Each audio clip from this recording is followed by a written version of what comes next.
Good evening. I now call to order this July 14th meeting of Lancaster City Council. A few reminders before we begin. This meeting and its participants are being live streamed and recorded, so if you have not done so already, please take this time to silence your cell phone and devices. There is a general public comment period on our agenda. First, we will hear from comments from residents who have registered in advance with the city clerk prior to 2 p.m., and then we will open it up to public comment on items that are not on our agenda. All speakers must begin with their name and block of residence for the meeting record, and comments are limited to 3 minutes. To keep time, we will use a light. It will turn green when the speaker begins, yellow when you have 1 minute remaining, and it'll flash red when your 3 minutes has been exhausted. Thank you to everyone in advance for ensuring equal time for all. Lastly, I would like to announce that anyone here to make comment on the zoning amendment that will come up on our legislative agenda must do so during that time. I ask that you keep your comments to the zoning amendment, and we ask that you keep decorum and civility. And now, all those who are willing and able, please join me in the rise of the Pledge of Allegiance. I pledge allegiance to the flag of the United States of America and to the republic for which it stands, one nation, under God, indivisible, with liberty and justice for all. Mr. Harris, will you please call the roll of members? Yes, Mr. President. Ms. Gastineau. Here. Ms. Holland-Jones. Here. Mr. Hirsch. Here. Ms. Majan. Here. Mr. Miller. Here. Mr. Stolzfus. Here. And President Ahmed. Here. We will now hear the approval of the minutes of the June 23rd, 2026 regular meeting of City Council and the June 24th, 2026 special meeting of Lancaster City Council. Motion to approve. Second. We have a motion and second, Councilor. Is there any comments on the minutes? Hearing none, Mr. Harris. Ms. Gastineau. Aye. Ms. Holland-Jones. Aye. Mr. Hirsch.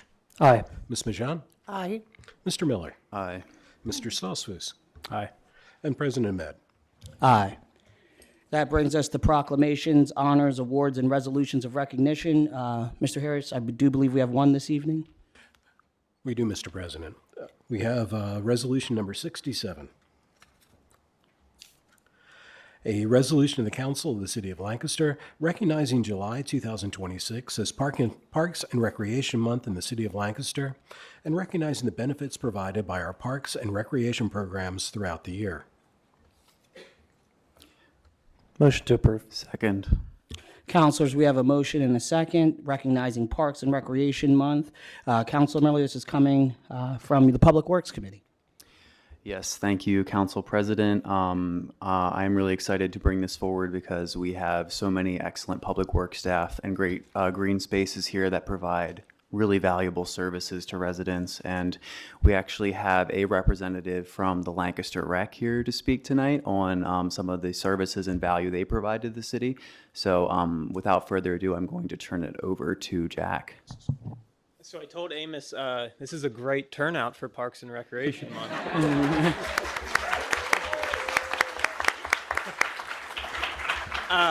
So my name is Jack Bingman. I'm the Associate Executive Director at the Lancaster Rec.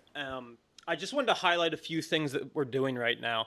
First, we have our summer playgrounds program. We operate out of 6 of the playgrounds of the city parks, and one of the more important things that we do at the playgrounds is we serve lunch and snack to over 1,000 kids throughout the summer. So the necessity of that program can't be overstated. This year we have a grant with the Lancaster STEM Alliance that brings STEM programming to the playground program too. So not only were we offering the snack and recreation, we were enriching the program with STEM activities too.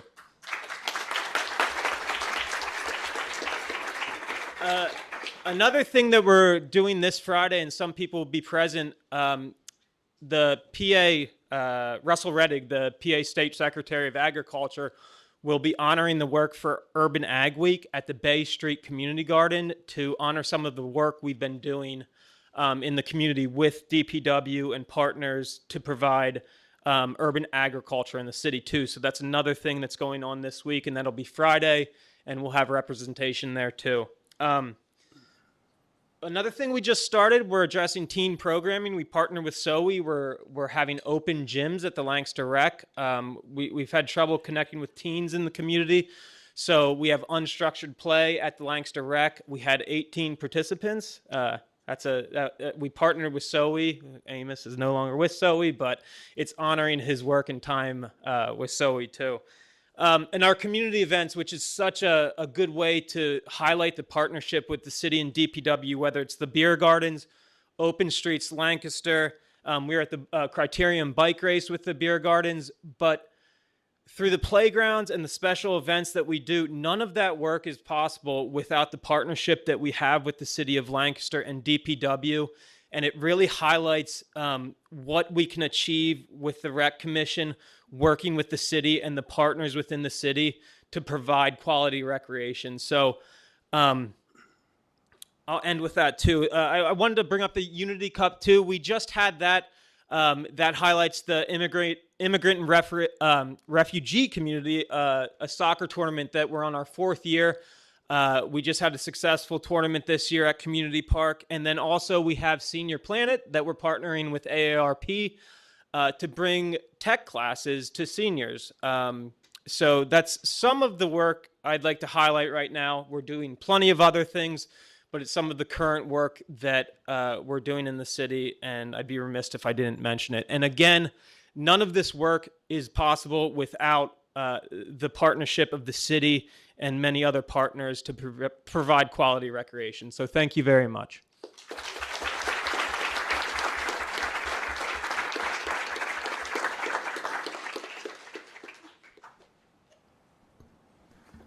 Council President, I have 2 ceremonial versions of the citation to present after we vote, so I'll pass it back to you.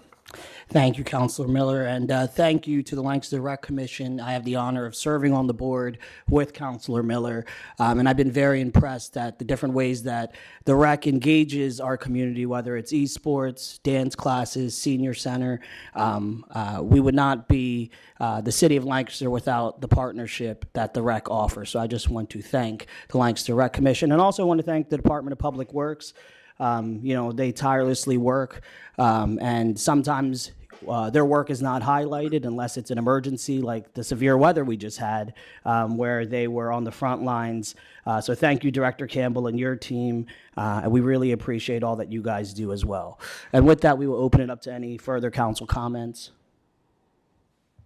If I may, Council President. Just also want to echo kudos to our Parks and Rec teams. I had the privilege of working closely with some of those folks in my role at SOE. Heather, Jack, and the folks at the Rec do an incredible job. And then our own staff here at the city, Ryan Hunter, Robert Sweeney. And I'll give a big shout out to Fredo Pagan. If you know Fredo, he's a tireless public servant who's been doing it for a really long time. So great job, team. Yes, go ahead. I don't know if I properly thanked DPW too, but Fredo, Steven, Ryan, and Robert Sweeney too. I just want to echo that our work, and especially with the storm, our pool was shut down and they came out, Sunday, early Monday morning to get us operational again. So I wanted to mention them by name and the work they do. It's really, it's irreplaceable. So thank you.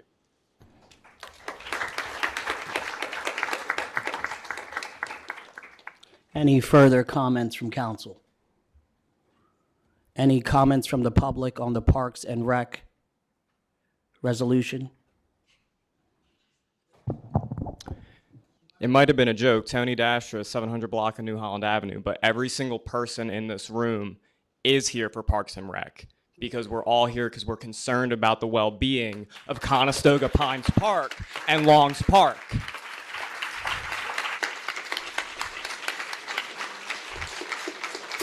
So it is appropriate that we're passing this resolution tonight, and I hope council actually acts for the best interest of our parks.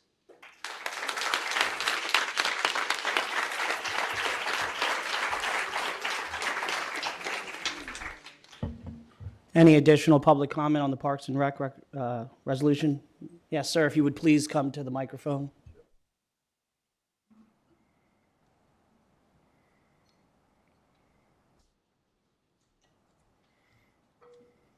I just want to say... If you could please begin with your name and block of sorry, residence. yeah, Anthony Israel, Tony Israel. And what was the other thing? Your block of residence, sir. Okay, North Mulberry Street. I just want to hope that the things that were just said about Parks and Recreation and how wonderful it is, and also the effects of the extreme weather that's been going on, and that is directly connected to whether or not we allow a data center into our town, because we have a climate crisis going on that is affecting us very much now, right here in Lancaster. So the rules that are made to get around making a better future for us need to be put on hold while we decide together about whether or not we want to allow more and more fossil fuel burning, or whether we want to do it in a smarter way now that the technology is available to have green energy. And we can do that here. This is an unusual town. So, and I'm new to it, 2017. I'm impressed by it. I want to see us build a future not according to what large corporations and billionaires want. So, thank you.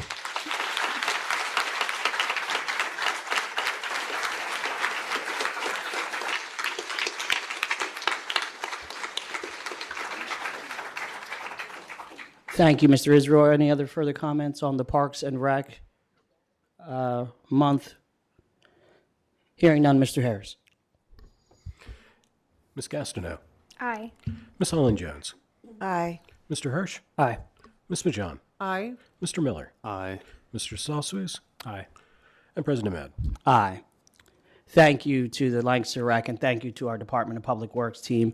Mr. Miller, if you would like to present Mr. Bingham with the resolution. We would love to take a photo, but I'm not sure we...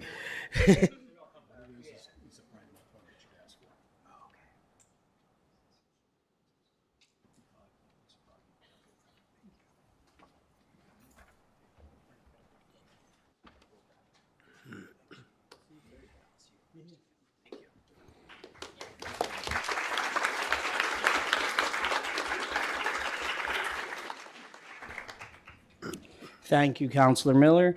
This brings us to our public comment. Mr. Harris, do we have any pre-registered public comment this evening? We do, Mr. President. First is Edward Woosman.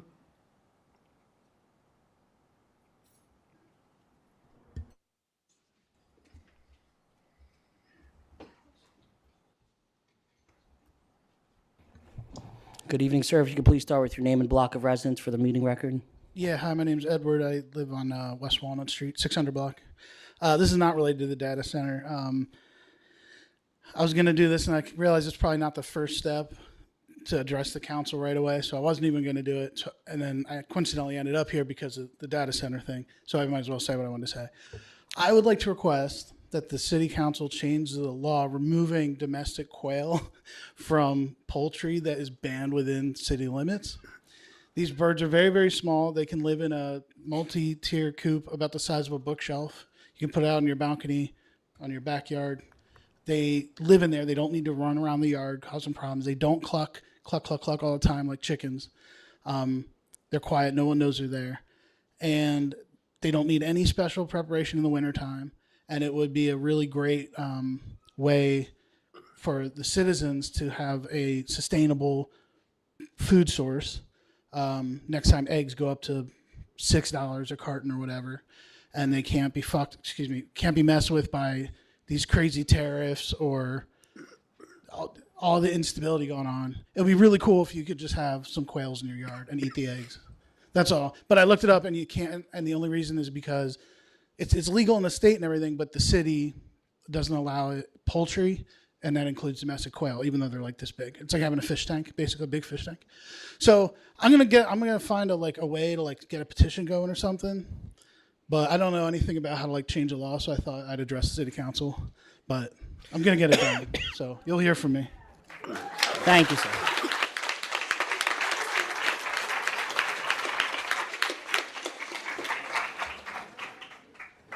Mr. Harris, do we have any further pre-registered public comment this evening? We do, Mr. President. Next is Arthur Morris.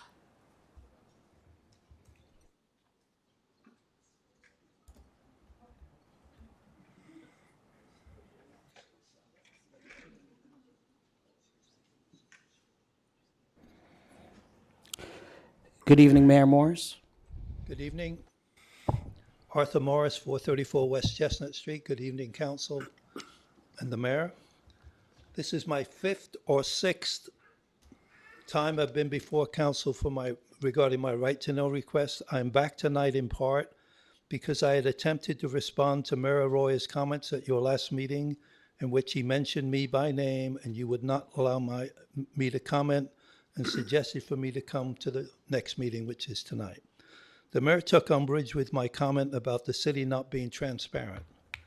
He indicated that the city had been forthright in their right to know response to me. This is simply not true. I had requested a copy of the bid tabulation related to the 42-inch main project. The Right to Know office responded me precisely as follows. Please note generally that public documents and public bidding information for public projects and procurement is available by visiting our online bidding platform. Anyone can create an account and view bidding documents. To the extent you are requesting the bid tabulation for a bid that has not been awarded, your request is denied. I'm emphasizing that. End of quote. Even though the law requires bids to be opened in public, even though your paid advertisement for these projects said they would be opened in public, you denied my request. Why did you say denied? It clearly means you are not providing the information. You have never said you should have done better or apologize. Surely you can do better. You have recently responded to my resubmitted right to know request and provided the information. I thank you for that. But the city should have done it the first time. My hope is that you follow this openness in other similar right to know requests by the public in the future.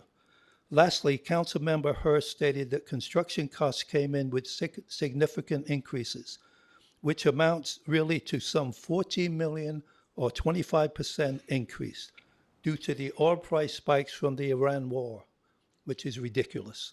I've asked for information to support that. The Right to Know office recently informed me that it was the opinion expressed by a council member. I suggest City Council, when reporting on requests of the city administration, please stick to the facts or say you are expressing your own opinion. You're all quite new in your positions. It is a tough enough job. Please don't make it more difficult than necessary.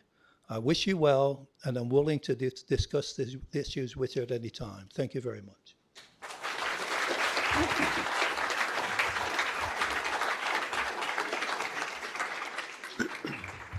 Thank you, Mayor Morris. Mr. Harris, do we have any further comments that are pre-registered? We do not, Mr. President.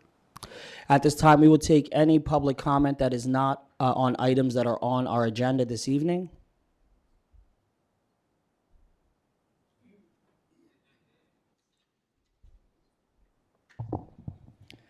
Tony Dasher, 700 block of New Holland Avenue. So this isn't on your agenda. I'll preface the end. This is about a zoning determination, not an ordinance change. As the Green Party's candidate for governor, I've gone all around PA, and what I've observed has been motivating to the mission I've set out for, but horrific to the realities of the municipal system. Lancaster has been repeatedly brought up in these communities all around data centers. And just the other day in Granville Township, Mifflin County, I told their supervisors on a Sunday, mind you, it was an emergency meeting, that we're just looking for one. We're looking for a municipality to actually stand up for the public, not have people like Frank Arcolio trying to hold these people accountable to zoning hearing boards to get kicked around. You leave us defenseless with your lack of action. Completely defenseless. It is shameful that we as a public need to take on these risks associated with fighting the data center developers directly, but this body still has a chance to do the right thing. It does. The only right thing. There is no middle ground here. The city council, having not made any zoning determinations and defers further approvals in the CBA to other arms of governance, and after the courts decided that no zoning determination had been made, leaves the third option in the MPC, which determination being made by a vote of the Planning Commission. And when they approved the preliminary plan, they made a determination that data centers are warehouses. And we need to be appealing that decision. The city council is separate from the Planning Commission. These bodies can come in conflict. It's why you need your own representation sometimes. It's why it's scary that we have one person often doing most of the legal work in the city. So the only right thing this council can do is challenge the zoning determination of the Planning Commission and take this to zoning hearing board for a determination. Stop this madness and make the oh so challenging argument that data centers aren't warehouses. Otherwise, you leave it up to us, the public. There is a right move. They're here to talk about all the changes we can make to the zoning ordinance. Maybe I'll have something to say. But y'all need to do significantly better because it's time for a constitutional convention in Pennsylvania because we need to be able to recall our elected officials. If you won't do the work the public is demanding of you.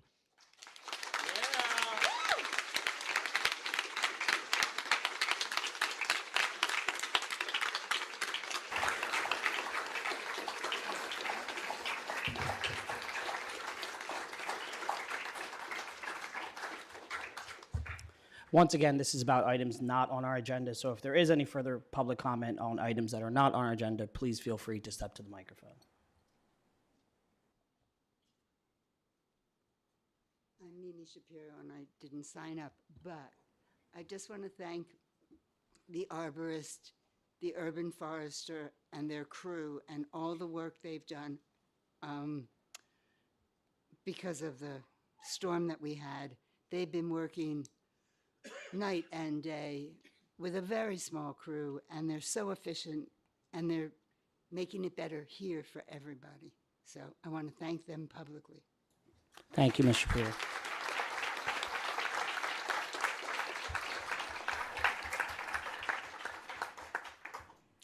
Good evening, Hi. Ms. Enterline. Hi, Counselor. I just wanted to note that there's about like 8 people. Oh, yeah, Taylor Enterline. I live in Columbia. I work here. There's about 8 people still standing outside and more people coming. So I just want to note that people are out there. If you have an empty seat near you, if you could raise your hand so that we can make some more room for people to be part of this in this public forum. That is all. Thank you.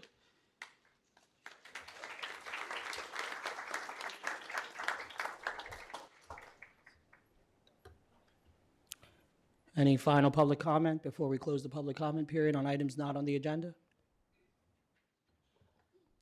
Hearing none, public comment is closed. We will move on to our next item of the agenda, which is reports requested by council. Confirming we do not have any of those this evening, Mr. Harris. We do not, Mr. President. Thank you, Mr. Harris. That brings us to reports of committees of council. These meetings were held on July 6, 2026. We will start with the Public Safety Committee. Councilor Mijan. We did not meet. Thank you, Councilor Mijan. Next is Public Works Committee. Mr. Miller.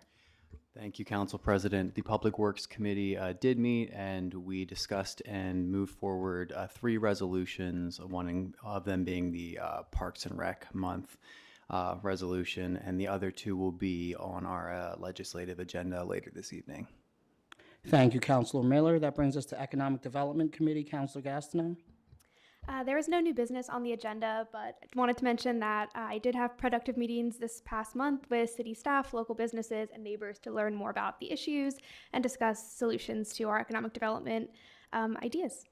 Thank you, Councilor Gastineau. Next, we have Finance. Councilor Hirsch.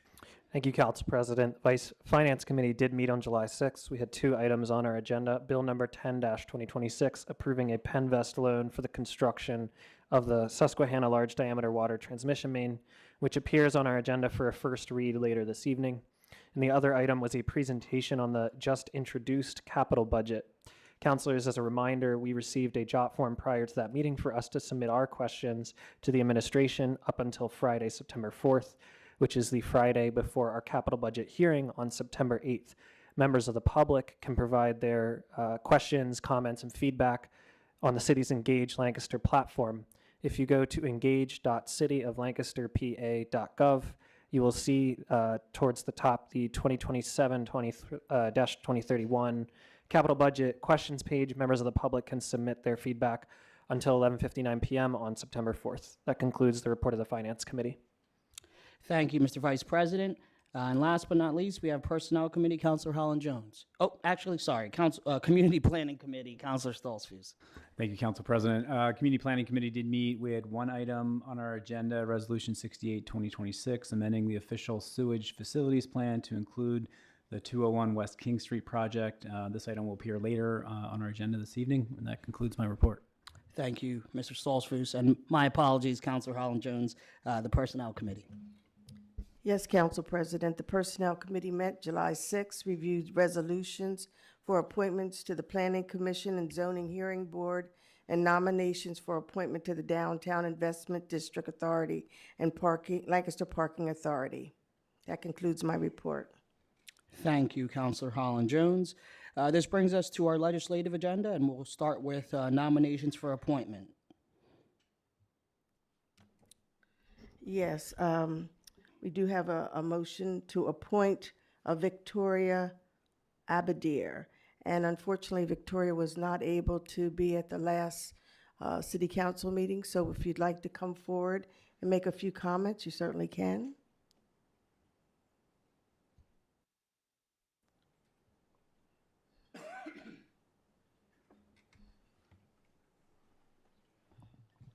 Thank you, everyone, for coming out. Thank you, Council, for including me this evening. I apologize for not being there last week. I was traveling, but I'm thrilled to be nominated for the Downtown Investment District Board, and looking forward as a downtown business owner to learning more and having some impact, and working for the city for improving our downtown investment district.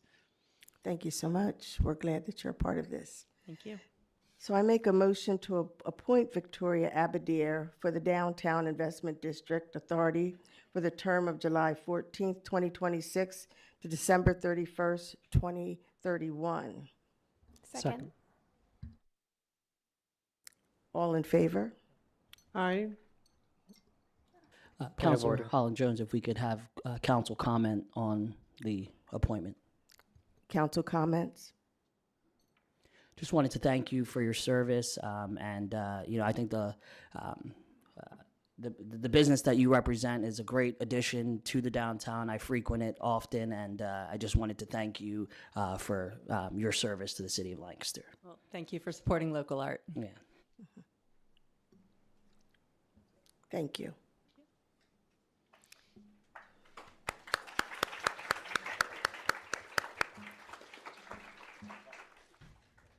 Yeah. Okay. Mr. Harris, if you would please call the vote on the motion. Ms. Gastineau, Aye. Ms. Holland Jones, Aye. Mr. Hirsch, Aye. Ms. Majan, Aye. Mr. Miller, Aye. Mr. Stolzfus, Aye. and President Ahmed. Aye.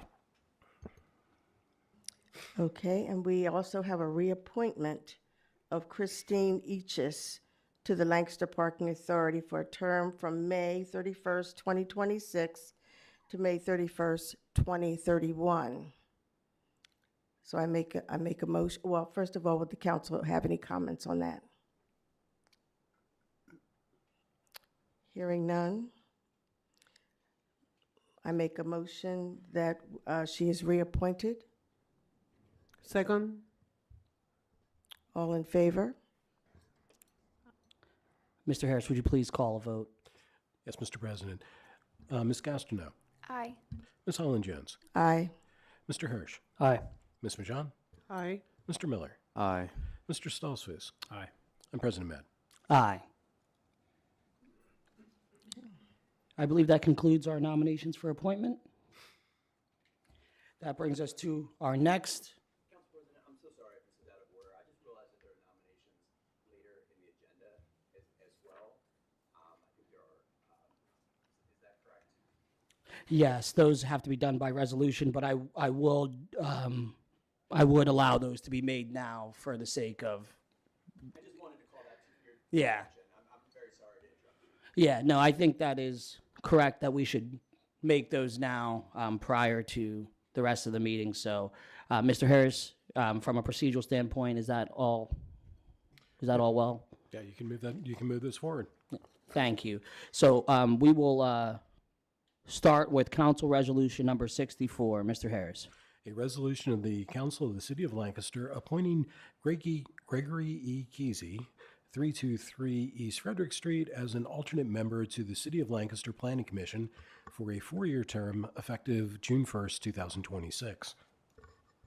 Motion to approve. Second. Councilors, we have a motion and a second. As we have gotten to know Greg Kesey through the council application process, I'm happy to see that he is serving as an alternate on the Planning Commission.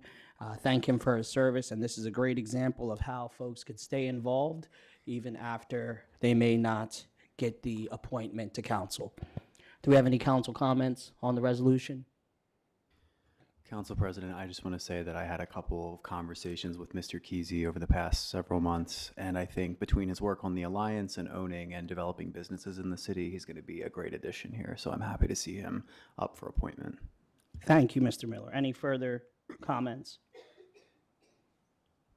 Hearing none, Mr. Harris, if you could please call the vote. Ms. Gastineau. Aye. Ms. Holland-Jones. Aye. Mr. Hirsch. Aye. Ms. Majan. Aye. Mr. Miller. Aye. Mr. Saucefoos. Aye. And President Met. Aye. Next, we'll have Council Resolution number 65, 2026. Mr. Harris. A resolution of the Council of the City of Lancaster appointing Carolyn Bohm, 325 North Queen Street, Apartment 305, to the City of Lancaster Zoning Hearing Board for a 3-year term effective June 9, 2026. Motion to approve. Second. Councilors, we have a motion and a second. Any council comments on the appointment? Any comments from the public? Hearing none, Mr. Harris. Ms. Gastineau. Aye. Ms. Holland-Jones. Aye. Mr. Hirsch. Aye. Ms. Majan. Aye. Mr. Miller. Aye. Mr. Saucefoos. Aye. And President Met. Aye. Thank you, councilors. Next, we have Council Resolution number 66. Mr. Harris. A resolution of the Council of the City of Lancaster appointing Shane Kennedy, 255 South Ann Street, to the City of Lancaster Zoning Hearing Board to complete an unfinished term effective July 14, 2026. Motion to approve. Second. Councilors, we have a motion and a second. We did discuss this in our committee meetings. Is there any further council comment? Any comment from the public? Hearing none, Mr. Harris. Ms. Gastineau. Aye. Ms. Holland-Jones. Aye. Mr. Hirsch. Aye. Ms. Majan. Aye. Mr. Miller. Aye. Mr. Saucefoos. Aye. And President Met. Aye. That'll bring us back to our legislative agenda, and we will move along with ordinances for final passage. Administrative Bill number 10, 2025. Mr. Harris, if you could please read it into the record. An ordinance of the Lancaster City Council amending Chapter 300 of the Code of the City of Lancaster, zoning, to recognize computed data centers as a use requiring special regulation, providing definitions, allowing data centers by special exception in the SM zones, establishing performance standards, providing for the repeal of inconsistent ordinances and pending applications, providing for the severability of the ordinance, and providing for an effective date of the ordinance. Motion to approve. Second. Councilors, we have a motion and a second. Before we move along, I would like to make a motion to amend Section 6, Item B, to state a data center that has made a complete application for city permits or for land development approval when required prior to June 24th, 2026, shall be permitted use in CM District and SM District and subject to the provisions of the City of Lancaster zoning ordinance in effect as of June 24th, 2026. Second. Councilors, we have a motion and a second. As you all recall, during our last public hearing on this and our reading of this administrative bill, there was a little bit of confusion around that paragraph.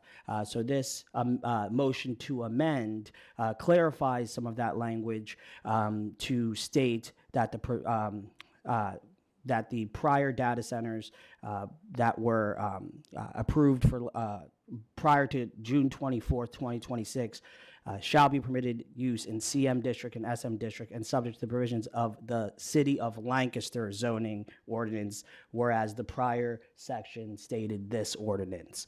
And with that, I'll take any council comments or questions on the motion to amend. Any public comment on the amendment? Hearing none, Mr. Harris. Oh, sir, if you would like to.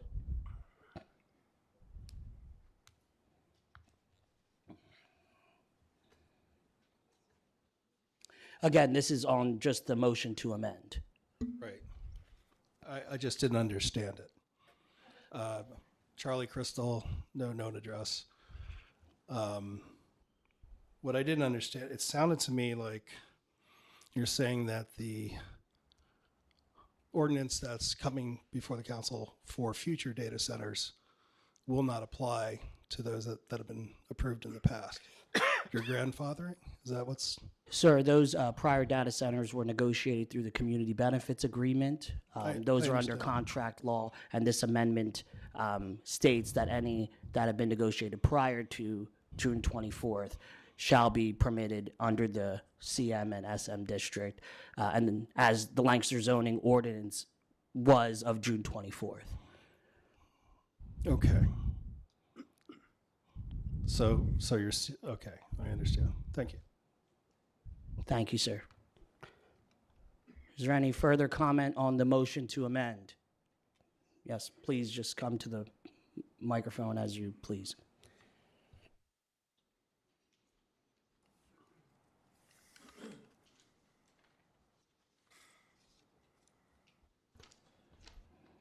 My name is Cameron Robinson, and I live on the 200 block of Elm Street. For a year, I've been attending meetings about these data centers. In all these meetings, not a single resident has stood up here to advocate for these data centers, with good reason. The evidence is clear about the damage they will cause to the surrounding area, from noise pollution to water pollution and overtaxing the power grid. Our electrical grid has been in shock since the July 4th storms.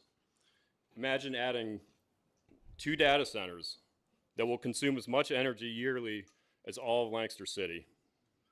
It could not be more obvious, and yet this body has continued to blindly stumble towards capitulation to big business and tech oligarchy that care nothing about where we live, only their bottom line. And if you think for a second that they will abide by any promises that they have made, or you will be able to constrain them once they establish a foothold here, you're sorely mistaken. To construct a data center next to Longs Park, one of our most beloved parks in the county, is madness. We are demanding that you enact a 180-day pause on any data center development so that we can find a way to keep them out of our communities. New York State, just yesterday, enacted a year-long moratorium on any data centers over 50 megawatts. The people want you to fight, and if it means taking these companies to court or fighting the city in court, then so be it. This city council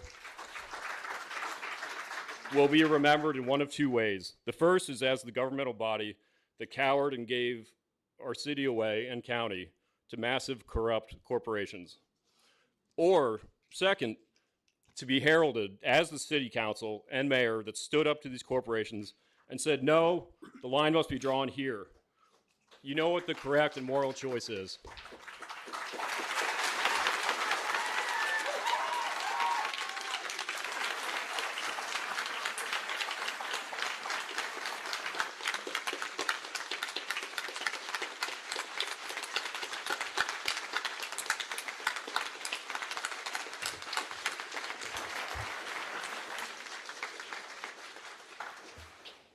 Again, just to level set us, these comments will be heard on the motion to amend. Good evening, sir. Bachelor, 200 North Charlotte. On the amendment, the language feels kind of vague. It just says, I guess, question, would it be possible to specify which data centers have been approved, rather than just say ones that, because we didn't have any visibility to this before they were here. I'm not convinced that there are not other data centers that have been approved. So it'd be great if there was a way to word the amendment to make sure that there was no sneaky side runs. You know, these two are the only two that were approved. I feel like that language would be useful to make us know that there was no sneaky situation that could happen for us. Thank you for your comment.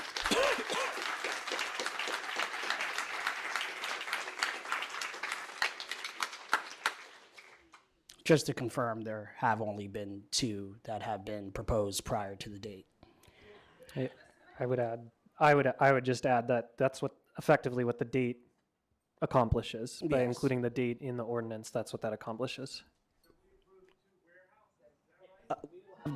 We will,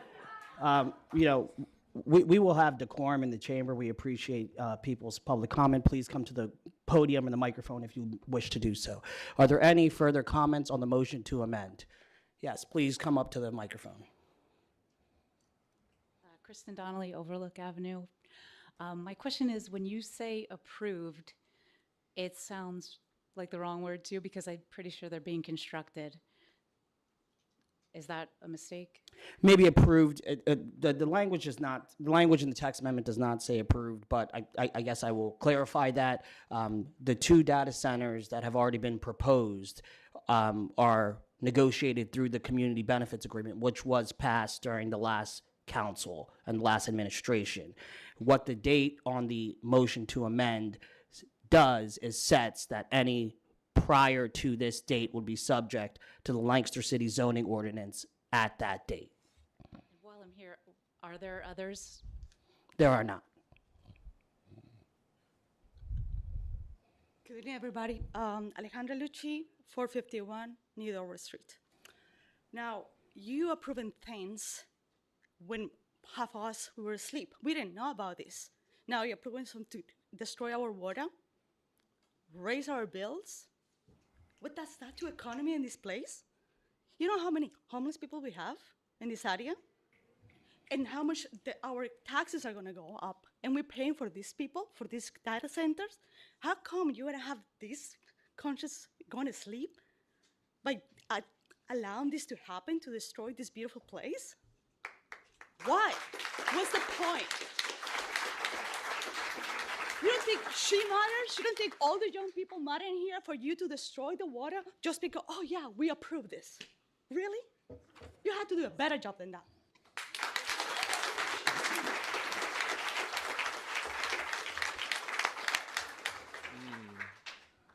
Tony Dash at 700 block of New Holland Avenue.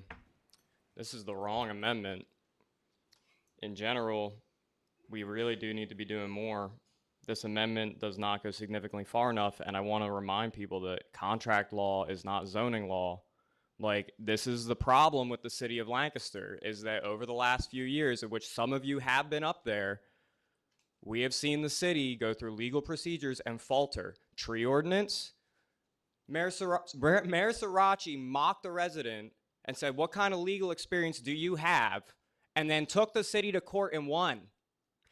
And then as a result, the city gutted the tree committee. Like, the city council is becoming a body that we cannot trust.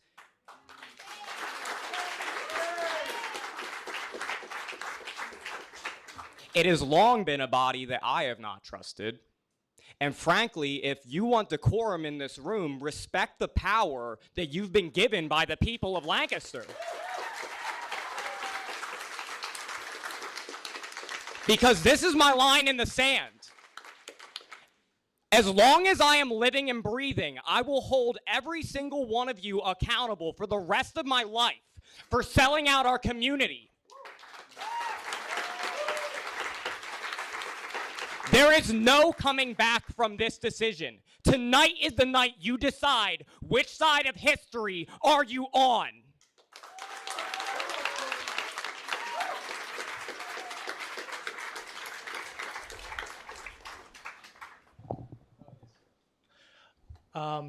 David, I live on Hager Street in Lancaster. I didn't come with anything prepared. I just wanted to say that this amendment is not strong enough. We need some sort of pause. I don't need to be an expert to tell you. We need you to do something to put a pause to this. And it is, if you vote this amendment as it is, with everybody in this room telling you we need something stronger, that is wild to me. That's all.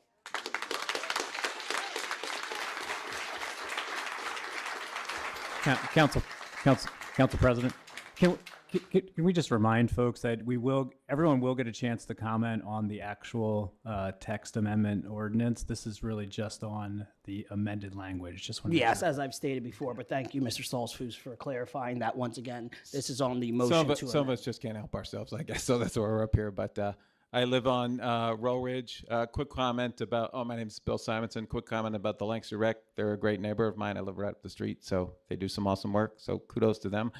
And I know you're thinking it. Yes, I know I look like Jim Croce. But so now that we got that out of the way, I would just say that as a tax-paying citizen of Lancaster, and I would just say keep the amendment as it is, because then it would at least try to retroactively apply to the data centers. And as someone mentioned last time, I think our attempt here is to frustrate their attempts to build here at all. So I just want to say, as a taxpaying citizen, I support my tax dollars going towards a lawsuit against the data centers who are fighting them in court.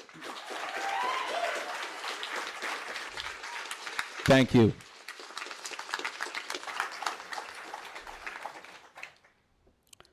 I believe I have 3 minutes. I only took one. So my other 2 minutes is just going to be 1 minute. And that's now that I have the clarification, I was able to think about it back there. And, you know, you have a tough job because you got to run the city, and the city has big problems as it is. And then you have these external forces, these large private equity firms that are trying to basically build a data center and flip it to the next guy and make a profit.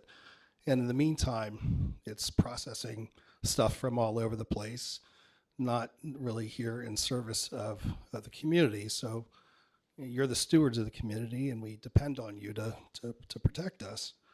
I guess what I'm saying is that, yeah, the last council made a bad choice, and it's okay to make bad choices, and you can walk it back. You should use everything at your disposal and fight. And if that's slow walking permits, if that's taking it to court and saying, or just trying to and giving them the $10 million back,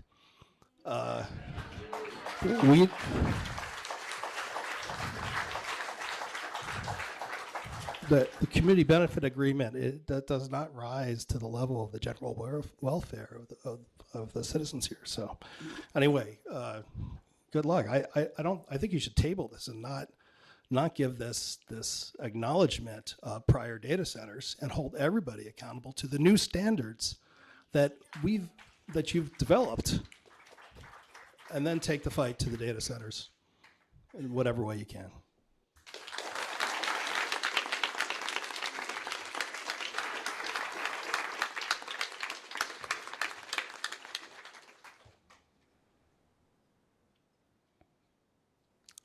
Good evening, sir. Paul Lynham, Old Philadelphia Pike. I live within eyeshot of Greenfield Road. My observations are that currently crews are working 7 days a week, 3 shifts a day, to try to push this through. Are we being made mockery of here? This amendment needs to be backed off as stated. It is a new technology, just as back in the 1970s when TMI was first introduced. New technology, not enough known about it. We all have very, very busy lives, and unless you're able to commit to researching what's going on, you would have no idea. So things move through. Currently, in addition to New York State, Pennsylvania, along with 15 other states, let me see here. is working to pass bipartisan legislation introduced by State Senators Kathy Muth and Tracy Pennyquick to put a 3-year moratorium on all data centers, including those under construction.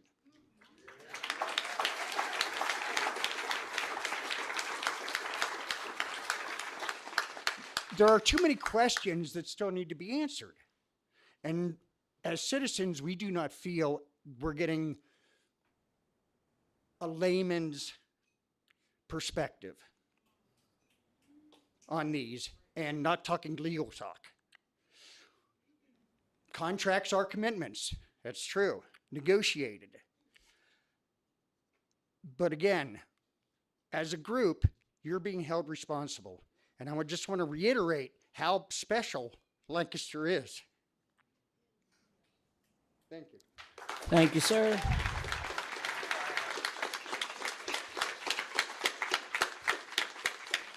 Again, just to clarify one more time, these comments are on the amendment. There will be time on the zoning amendment as proposed, but this is just on the motion to amend.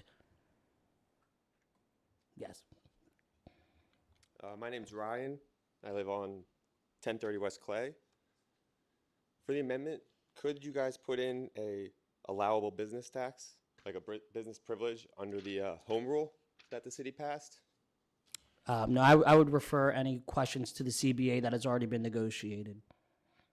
It is on the city's website. This would be amendment moving forward, right? So you could put in a tax that would make it unfavorable for corporations behind this to do business here. We cannot regulate business. We can only regulate the zoning. Not taxable variances or use taxes within that zoning?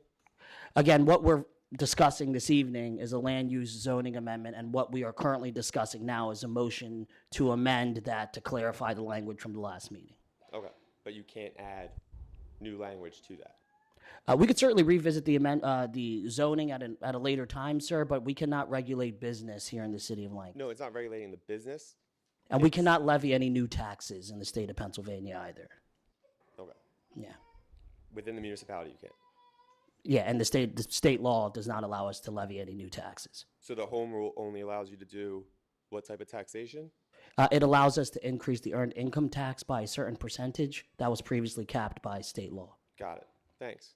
Thank you, sir.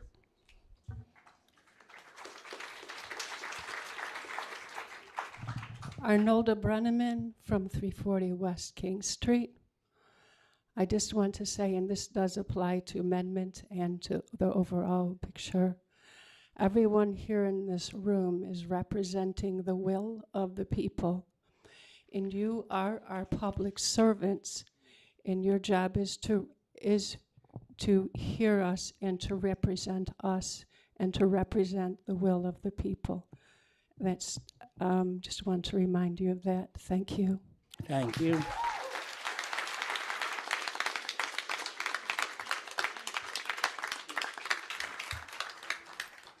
Any final comment on the motion to amend?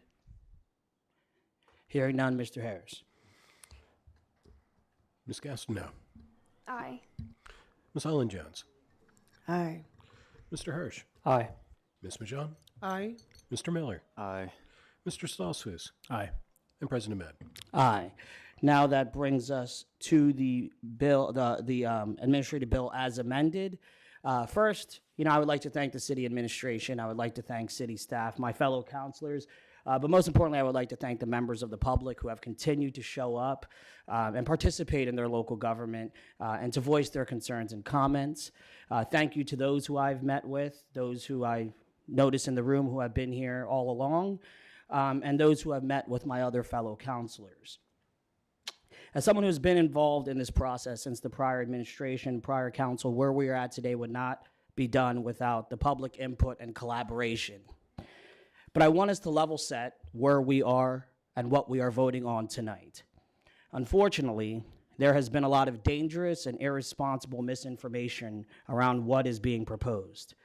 This is in no way pro-data center legislation, and we are not voting on approving new data centers. We are voting on a land use zoning amendment to restrict future data centers and put in protections for residents, such as requirements for public meetings, plans for decommissioning, restricting the zoning to suburban manufacturing, which is only 16 parcels of land. And this council is doing what we are legally able to do to restrict and prevent future data center development for the future of the city of Lancaster. I understand we all have strong opinions and we all have anxieties around data centers and AI, but we must level set on what we are trying to accomplish here this evening. I ask everyone to think about the possible scenarios of not passing this amendment tonight and a future data center developer comes in tomorrow, where we currently have no protections. We must put into place these protections and restrictions, and we can continue to improve them in the future. We can continue to have conversations. We can continue to have collaboration. Council, we can continue to work with city staff. Council, we would continue to work with each other. More importantly, we could also continue to advocate at the state level for the necessary legislation and changes we need to protect municipalities like Lancaster and our residents for the future. Tonight, I asked our own state representative, Nikki Rivera, to speak on some of that proposed legislation to open up our public comment. So in closing, to my fellow councilors, thank you for the important work that you joined me in doing. It is my belief that with this amendment, that this is something that we could be proud of. And we are a model for other similarly situated municipalities that are currently looking to us for guidance. And council, before I open it up to council comments, Mayor Arroyo could not be here this evening, but he did have a statement prepared. Chief of Staff Bakay, if you would please read on behalf of Mayor Arroyo. Good evening, councilors, and thank you. First, quickly just speaking for myself as a member of the administration, Amanda Bakay, Chief of Staff, 400 block of High Street. I would also again encourage councilors to pass the zoning amendment. If we don't provide for use, then we are exposed to data centers anywhere. This provides a use in 16 parcels, as you mentioned, and would require both the zoning hearing board and city council approval for any new proposed data centers, oversight that we do not have as we sit in this room today. Prolonging this amendment means that we risk every day that goes by. And now, thank you for allowing me to read this statement on Mayor Arroyo's behalf. As you are aware, the schedule for this ordinance has changed since it was tabled at your last meeting. First, so from Mayor Arroyo. First, please excuse my absence this evening as I am attending a pre-planned training. However, I wanted to ensure that I communicated to council and residents my support for the proposed zoning amendment. I believe this is a strong ordinance that will effectively regulate data centers in Lancaster City and ultimately protect our residents. The amendment is the culmination of recommendations from city staff, both city and county planning commissions, and most importantly, the advocacy of our residents to ensure that the impact of data centers on our quality of life is as minimal as possible. I want to emphasize that right now, Lancaster City does not have any protections or restrictions for data centers. If passed, this amendment will be a step in the right direction. If not, Lancaster City will be vulnerable. Some of the recommendations that have come up during council meetings, such as limiting business activities or enacting moratoriums, can only legally happen if our state legislature, both the House and the Senate, work together to pass laws that allow them. I will continue to join you in advocating that our state officials give municipalities like Lancaster City the tools that we need to protect and enhance our quality of life. While this ordinance is a step in the right direction, it's not the final step. We will continue to evaluate our zoning and as technology changes and the needs of our communities change. My administration will collaborate with the City Council to investigate further opportunities to protect and limit the negative impact of any type of industry in Lancaster City. Thank you very much, members of council. Thank you, Chief of Staff Bakay.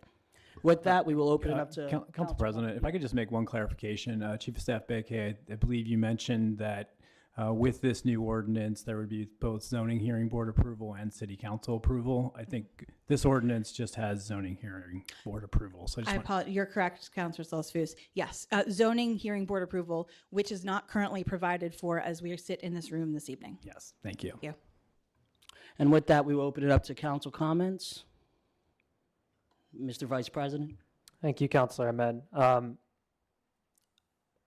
I just want to summarize my thoughts on this based on the facts as they were presented in the June 24th hearing. As has been mentioned multiple times, local municipalities across Pennsylvania are required by law to provide all lawful uses somewhere within their zoning ordinance. We do not have the ability to ban a use in the Commonwealth of Pennsylvania without action from the legislature. This ordinance, if passed, would limit data center development to just 16 parcels, and only by special exception and only after a public hearing and providing numerous reports. It also comes with requirements around pre and post construction noise studies, decommissioning, air quality testing, energy and water utilization, etc. The most important provision in my mind is that 16 parcels in the entire city would data center development even be a possibility. This is over 90% reduction of industrial parcels that would be available for this kind of development. For all those reasons, I will be voting in favor of Bill number 10-2025 because until we do, we are vulnerable. And another thing that was stated in the hearing on June 24th is that several informal inquiries have come our way about purchasing properties for data center development. I think it would be irresponsible of us to not pass this text amendment tonight to leave this room without passing this. The Lancaster County Planning Commission made some recommendations that we were not able to incorporate in this draft without restarting the 45-day review period and sending this back to the city and county planning commissions. I would implore the administration to incorporate these suggestions where possible in future text amendments or as part of the comprehensive zoning reform that is currently being worked on. Lastly, earlier this year, the Lancaster County Planning Commission released a guide for planning around data centers. In this document, they listed 10 municipalities that contain parcels of land suitable for data center development, which just means they could see a data center developer wanting to build on those parcels based on characteristics of those parcels. Last month, LMP wrote a comprehensive article about what Lancaster County municipalities are doing around data centers. Based on that publication, based on the County Planning Commission's publication, and based on the article, 4 of the 10 municipalities that have parcels that are quote unquote suitable for data center development are taking action. We are one of them. The remaining 6, however, have taken no action. And as far as I can tell, have not even begun discussing amending their zoning around data centers, which makes them vulnerable. I'm bringing this up because I know there are residents of some of these municipalities in this room tonight. These 6 municipalities have taken 0 action to date. Are Lancaster Township, Manheim Township, Conoy Township, Upper Laycock Township, West Earl Township, and West Hempfield Township. Those 6 in that County Planning Commission guide had parcels that were determined suitable for data center development, and they have not taken any action. So if you live in any of these communities and you care about this issue, I would strongly recommend you reach out to your township supervisors because until they update their zoning ordinances, they too are vulnerable. That concludes my comments. Thank you, Mr. Vice President. Councilor Gastineau, please. Thank you, Council President. Before I would take any vote, I just want to share that I was appointed in May of 2026, so just 2 months. I was not on City Council when the first 2 data centers were approved, and I was not on City Council when the Community Benefits Agreement was coordinated. I had no say in any of those things that happened in the past. I am on City Council now, and I want to do more to strengthen this ordinance when we undergo comprehensive zoning reform because I am not entirely confident in the language as proposed in the amendment, and I think that we need more watertight language that incorporates the standards that our neighbors deserve. I would have liked to see more guidance from the state legislature. In the meantime, what I can do as a city councilor now is work to incorporate more public feedback. I've really enjoyed the meetings I've had with neighbors so far, and my door is absolutely open to any future conversations that folks want to have.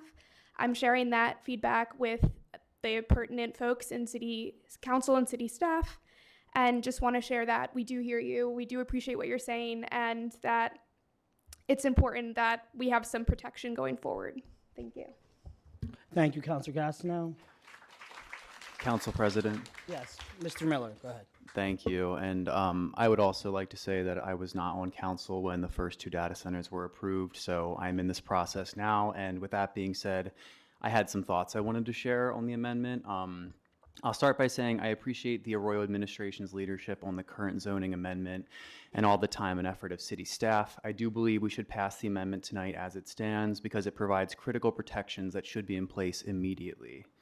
I realize that updating the current plan before us would kickstart a lengthy review process with the county, so we can't wait to put those in place later after that. So I think we start now with this. So I propose we vote tonight for this amendment. And then I also want to mention that I have contacted Mayor Arroyo and Director Delfs to request that the city consider an iterative path forward after we pass this amendment tonight. While the current amendment is strong, there are recommendations from the Lancaster County Planning Commission's initial review that I think should be explored further to create even more concrete protections for residents. I think making this an iterative process is the best way to not only protect the public, but to build trust. Specifically, I requested that the city consider pursuing a county recommendation to require a vibration study and mitigation plan from potential future data center projects. The current amendment has a noise study and mitigation plan requirement, which is strong, but I do not believe it will appropriately measure and protect residents from inaudible low-frequency vibrations or what is known as infrasound, which has proven to have a negative impact on human biology. I think adding a vibration study and mitigation plan requirement or something similar to clarify how we measure and enforce limits on infrasound is necessary. The New York Times quotes Scott Hamilton, a member of the Acoustic Society of America and a consultant on data center projects, in their reporting that states, instead of audibly hearing these extremely low frequencies, people physically feel them as pressure fluctuations, much like the deep vibration of a bass drum shaking your core at a concert. The article goes on to report that this can leave the traditional gauges of noise and solutions for dampening it inadequate to meet modern needs. Some residents living near infrasound frequently report chronic sleep deprivation and insomnia, headaches, internal ear pressure, and anxiety. Many communities set noise standards using an A-weighted decibel scale, which mimics human hearing and discounts or ignores low-frequency sounds emitted by data centers. In contrast, there is a C-weighted scale that is intended to capture low frequencies and measure infrasound. I am not an expert on this, but I think that we should look into including infrasound-specific noise monitoring requirements and enforcement mechanisms.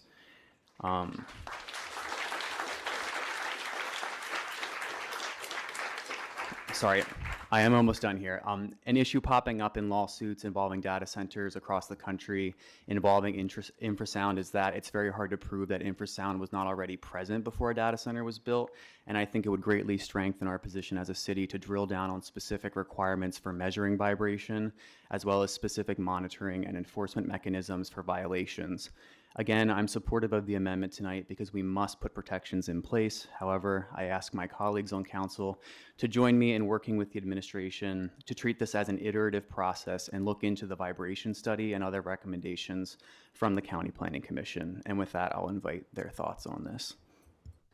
Thank you, Mr. Miller. Do we have any further comments? Council President. Yes, Mr. Stolzfus. Yeah, Council President, if I could start with a couple of questions. Is City Solicitor here this evening? Is Barry here this evening? I believe I did see him earlier. I'm not Okay, sure. so I don't know if these questions are for planning staff or for the City Solicitor, so I'll let you decide who to answer. So I know myself and some other folks on council have been getting inquiries from city residents asking if it would be possible for the city to use the curative amendment process in the municipal planning code to put a pause on data center applications. And I wanted to just get some insights from city staff and whether you looked into that and what conclusions you drew. Yeah, thank you, Councilor. I would defer to Barry for a more in-depth response to that. But I would say that we have looked into that. There is at least one other case where that has been decided, has been put forward. I think, is it New Britain? Little Britain Township, yeah. Yep. And based on the feedback that we've gotten from our solicitor, Mr. Hanwerger, there is some concern about whether that is legally defensible. And so is Mr. Hamburger here to answer questions, or is he not? Okay.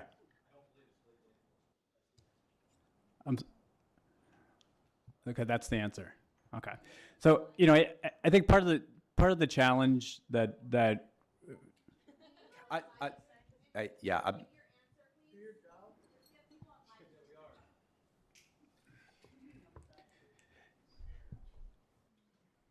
You want to come talk to me directly? Please do. We will have decorum in the chamber. We will have decorum in the chamber. Yeah, I think the decorum also has to start with city staff.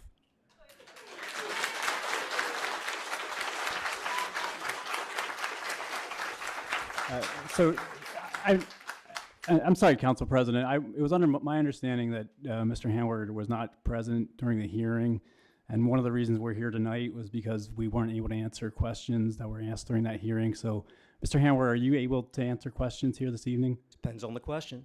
Okay. So now I did ask a question. You want me to repeat it? No, I don't believe the curative amendment process would work in this case.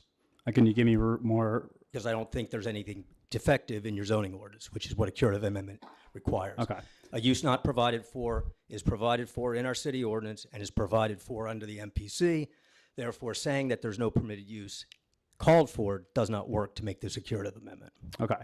So I also did some research on this, and I think you are right in this case, and I think unfortunately part of the problem here. So my understanding of the curative amendment process, which is allowable in the municipal planning code, is that a municipality would have to declare part of their zoning code as invalid. The other municipalities that are using this, my understanding is that, as Barry mentioned, they're declaring that this use is not providing for in their zoning code and declaring that that is invalid.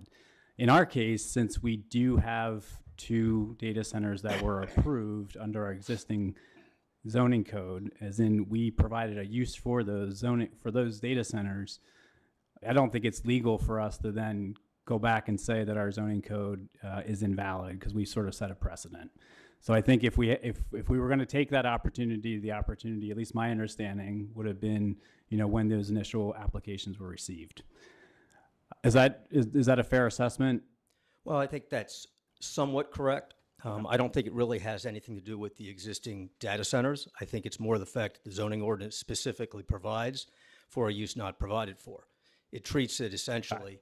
Gotcha. And covers how it's handled. Okay, so on top of it, I do believe that regardless of whether we had data centers or not, the law is established by the municipality's planning code and interpreted by the Supreme Court provides that if you don't have a use that's provided for, there is a procedure already established, which even if your ordinance doesn't say what it is, it's allowed in any district. So therefore, the failure to address a use is not a flaw or a defect in your ordinance. It's a defect in your thinking of uses that can always be addressed going forward. Okay, that makes sense. Yeah, since we have the use not provided for in our zoning code, that kind of covers. Yeah, both in our code and under the MPC, which specifically says what your code has to do with it. Okay, so I want to ask you another question, Mr. Hanwerger. So I understand that this is a new land use that really should be regulated at a higher level than local government. I mean, this should be really regulated at the state and federal level. Absolutely agree. It is, it's a very resource-intensive land use. There's a lot of potential consequences that I think, a lot of us are just now learning about. So it also means that there's not a lot. I'm not a lawyer, but I'm assuming that there's not a lot of established case law when it comes to how to properly regulate data centers. Is that a fair assessment? It's more than a fair assessment. It's every state and every municipality across the country is dealing with the same issue. So, from your position, when you're looking at something like this that is, again, a new land use, it's sort of uncharted territory. Like, how are you making decisions? Like, how are you making legal decisions if you can't really rely on a precedent? Well, I'm not making legal decisions, but if you're asking me how I'm giving legal opinions, I'll be happy to tell you that you look at the same way a court would, the same way a judge would, is you look at all the other things that have come before it, you look at the statutes in place, and you give your best interpretation of what you think the judge would do based on the existing law. Okay. And there are some municipalities that are kind of like pushing the edge a little bit with, kind of zoning, using zoning in a way that like we haven't traditionally used zoning before, to try to put in some, protections around energy use and water usage. I mean, I have seen that in other municipalities. Is that fair? I can't speak to what other municipalities are doing. Okay. And do you ever, and maybe this is I would ask the mayor, but the mayor's not here. Like, I'm wondering, as a city administration, do we ever get a second opinion, a second legal opinion? Many times. Okay. And in this case, did we get other legal opinions Yes. for this text amendment? Okay. Okay. Thank you. So in I guess the final question, because as I've done research, and I know fellow counselors have done research, I know a lot of folks in this room have done research. Like, I cannot identify a way to do a moratorium unless we get that Senate bill passed at some point. Like, unless there's some sort of state law that passes. You're absolutely correct. There's a Supreme Court case directly on point on that says that the MPC does not allow for moratoriums. That's why the Senate bills are being proposed. Okay, thank you. Thank you. Okay, so I do have some comments. Thank you. I appreciate you taking time to answer those questions and taking time to be here tonight. I want to, and sorry, I'll try not to be too lengthy with these comments, but I kind of want to share with my colleagues up here and folks in the room sort of where I'm at. But I first want to acknowledge how we got here. I referenced this at our last meeting, and I think it's just really important to say again, this isn't a single point in time, and the many emotions that folks have brought into this room, some of it is related to these larger questions around the impact of AI on jobs, on our community. There is a lot that we're carrying, but some of it is also a result of this process, which has not been a good one. I was, along with many of you, we found out from the LNP that there had been staff decisions made about 2 proposed data centers and that there was not going to be any public process. And that was not okay. I want to acknowledge that. I want to acknowledge that, many folks are in this room tonight, have been in this room other nights at city council meetings and planning commission meetings. I was on planning commission last year. I heard from many of you. And again, it was democracy in action. It was you folks coming out that really put a lot of pressure on the administration to at least sign a community benefits agreement. Fingers crossed that we can hold those data centers accountable through that agreement. It's better than not having anything. But that only happened because of public pressure.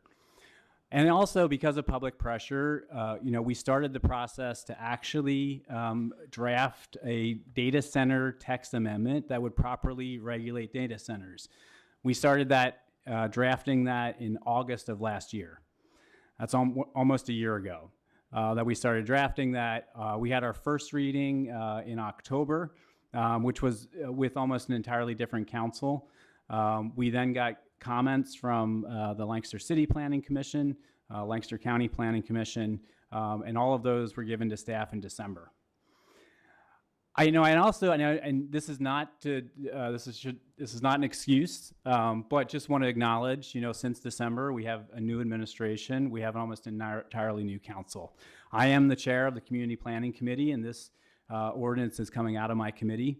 I'm new in this role, as many of us are, and I should have put more pressure on the administration, on staff, to make sure that they know that this is a priority for our community. I mean, look around the room. It's clearly a priority for our community. So that's part of my responsibility. We had a gap where staff got these comments in December, and not much happened, for the first part of the year. And again, I take responsibility. That's part of my role.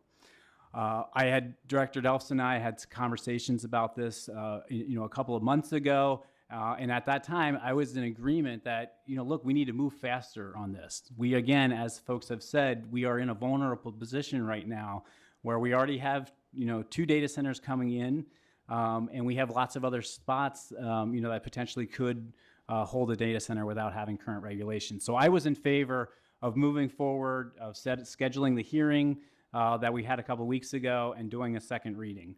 Now, it was my understanding that we still had some time to make some changes. And if you were at the hearing, a couple of weeks ago, that clearly wasn't the case. So I just, again, want to acknowledge, there was some action that happened last fall, and then, months went by without you hearing from us, knowing what we're working on, and without us making this the priority that it needs to be. So I apologize for that. And again, I acknowledge my role in that. So having said all of that, I do want to also say that I agree that we need to get something in place now. We do not have an option for a moratorium. The curative amendment, I don't think is an option for us. And I do think, and I do agree with the administration that we need to get something in place now. I think the draft that is in front of us tonight is a lot better than the first draft. Some of it because of County Planning Commission recommendations, City Planning Commission recommendations, some of the recommendations from folks sitting in this room. We are in a much better place. We are limiting this to suburban manufacturing, as other folks have said. That takes it down from around 200 potential sites throughout the city to 16. But there are still 16 sites that we will be allowing data centers in. And as others have mentioned, there's some of those that are very close to Conestoga Pines Park, which is also very close to Conestoga River. There are neighborhoods and residences and businesses around that area. And they are also already, there's already a data center that's being built in that area. So sorry, I lost my spot in my notes. So I agree that we need to do something, but we need this text amendment to be stronger. So I think many of the recommendations from Lancaster County Planning Commission were good, and these are the ways that I would like to see us work on additional changes to this ordinance. So as Councilor Miller mentioned, in addition to the noise mitigation plan, having a vibration mitigation plan, I think we need to be more clear in the text amendment about the requirements of those plans. County Planning Commission recommended requiring an inventory of every item in a data center that will generate noise or vibration and making sure there's a plan to mitigate all of those noises. It is really critical that it is in the design phase of these data centers where you can make design choices that minimize noise and minimize vibration after they're built. It's a little too late. So I think it's really critical that we include those components in our zoning ordinance. I believe that we should have ongoing monitoring of the sites, not just at the 1-year mark, and have specific language in this ordinance that includes the consequences of violations. And I think both the noise mitigation and vibration mitigation plans should be submitted with the initial zoning application. Regarding energy use, this was a recommendation from Lancaster County Planning Commission to include language that says if an applicant proposes to connect the data center to the electric grid, consider requiring the applicant to provide a fully executed letter of authorization from the applicable electric service provider certifying that the necessary capacity is available and that the electric service provider will serve the data center. Any known impacts on consumer electronic rates and availability to other uses should also be noted. Again, we don't regulate the energy grid, but we can put some language in here to make sure that there is ample energy available, and there are other municipalities that have been including that language. For water, Lancaster County Planning Commission recommended that there's a water feasibility study and include this sentence: no data center shall be approved unless the water feasibility study demonstrates that the anticipated water supply yield is adequate for the project and that the proposed water withdrawals and discharge will not endanger or adversely affect the quantity and quality of groundwater supplies or surface waters in the vicinity. Recognizing that we're in a good position with the city owning our own water authority, I think including some language in the ordinance that explains the city's ability to enforce water allotments would be helpful. I've also seen other municipalities requiring the closed loop cooling system in their text amendments. It's something that I would like us to look into. In addition, Lancaster County Planning Commission recommended that we require an environmental impact assessment. Again, I think this is something that's worth looking into. And then finally, I would like to see us require a data center developer to provide a virtual option for the community meeting. I mean, that should be an easy one, right? They're tech companies. They should be able to do virtual options. So all of that to say, when you look at this draft, it states that it's an interim draft. And I know the plan has been to revisit this ordinance as part of the larger comprehensive zoning code rewrite, but that's at least a 2-year process. And I don't feel comfortable moving this forward if we don't have a plan to keep working on it.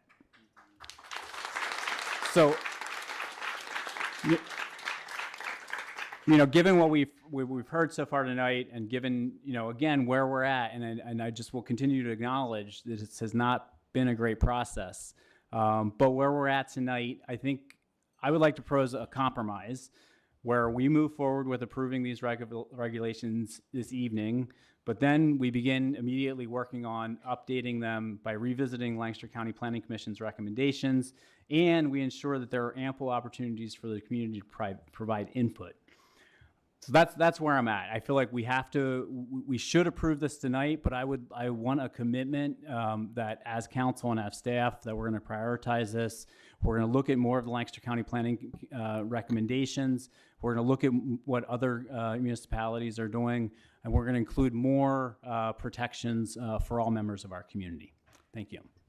Thank you, Councilor Stolzfus.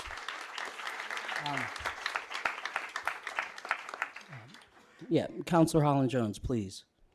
Yes, I just would like to say that along with some of the other counselors, tonight I too am new to this process as of February, so I was not a part of the actual vote, but I have been listening and have heard all the voices here tonight. Your voices certainly have meaning, and I believe that there is a lot more to do in terms of the environment and ensuring that we have a safe place to live, whether for the air, the water, the sound. But I will be voting tonight to pass the amendment, but I do think that there's more that we need to do. Thank you, Councilor Holland Jones. Councilor Mijan, yes, go ahead, please. Good evening. I just want to make clear to everybody that we have nothing right now to regulate these companies. So that's what I'm going to be voting to support this amendment, because we need something in place in order for us that we can go back and fix it. Thank you, Councilor Mijan. Lastly, I will just address a comment from some of the councilors who are new, who have stated that they were not a part of the prior council. When I was appointed to council after Ismail Smith-Waddell became a state representative, I was immediately appointed the finance chair. We had the budget process coming the next week, and I did not show up to chair that meeting and say, I'm new, I need time to look over things.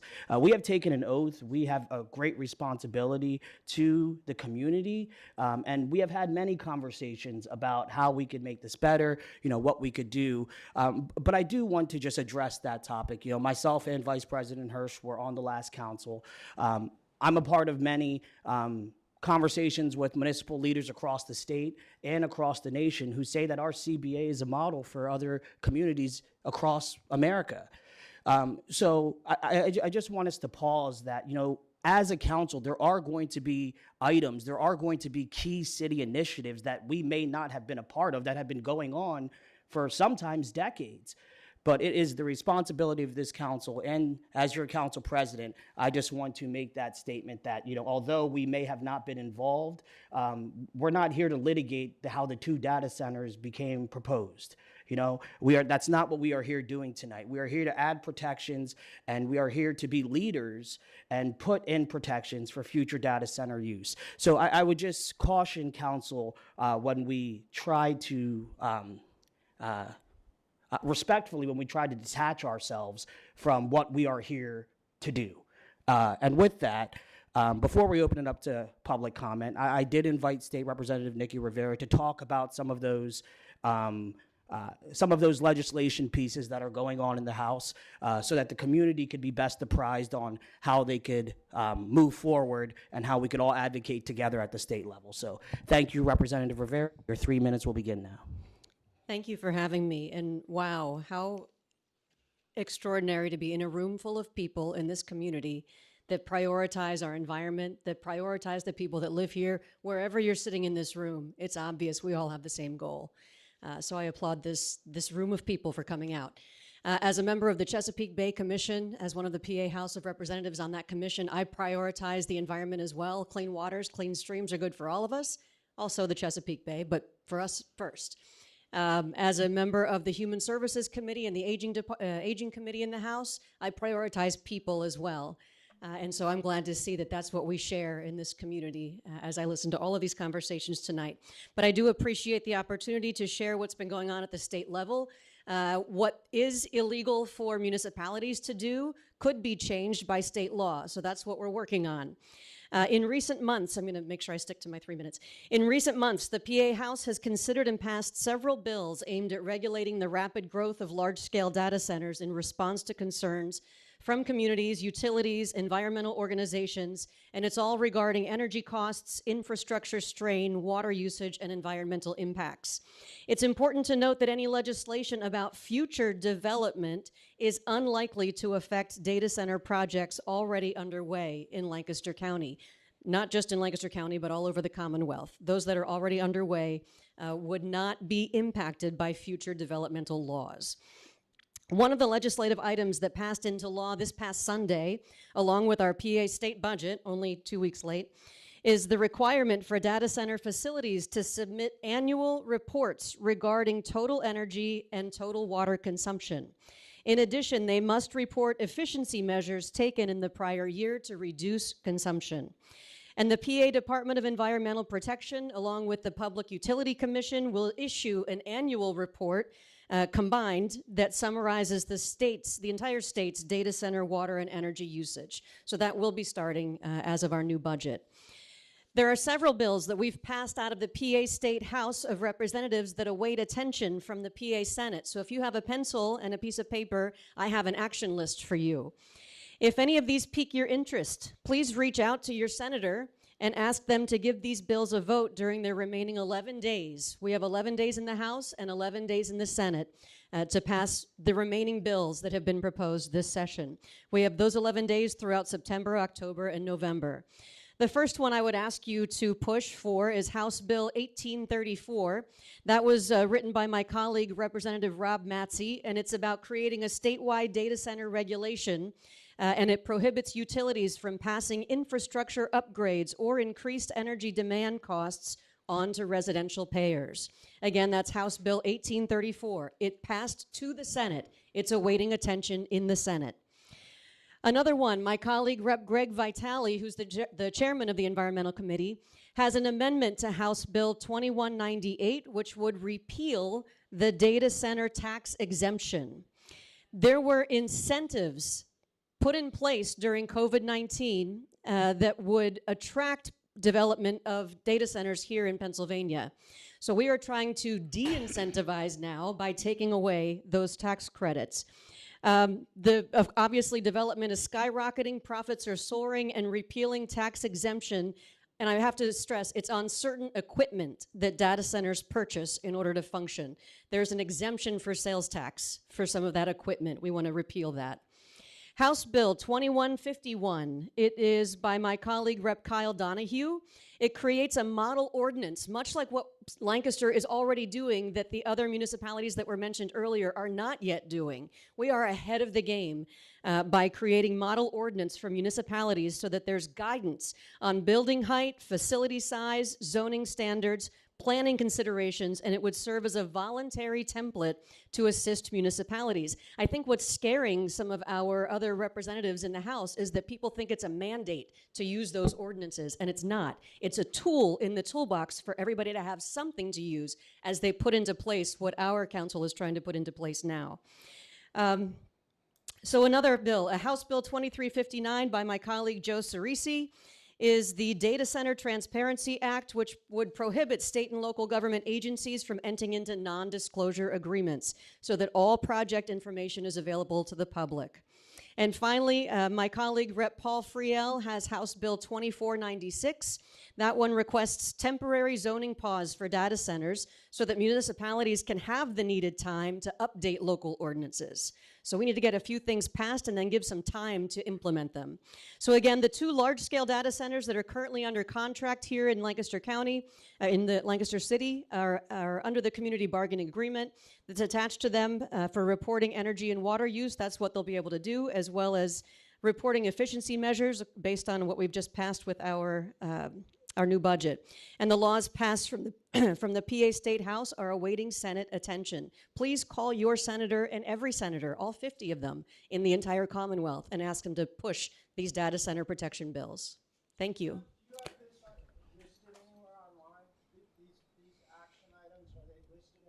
I'll give my notes to Council President Ahmed. Yeah, there are a lot of facts on my website from the whole budget that just passed on Sunday, but if you'd like to see this, I'll make sure that City Council has it.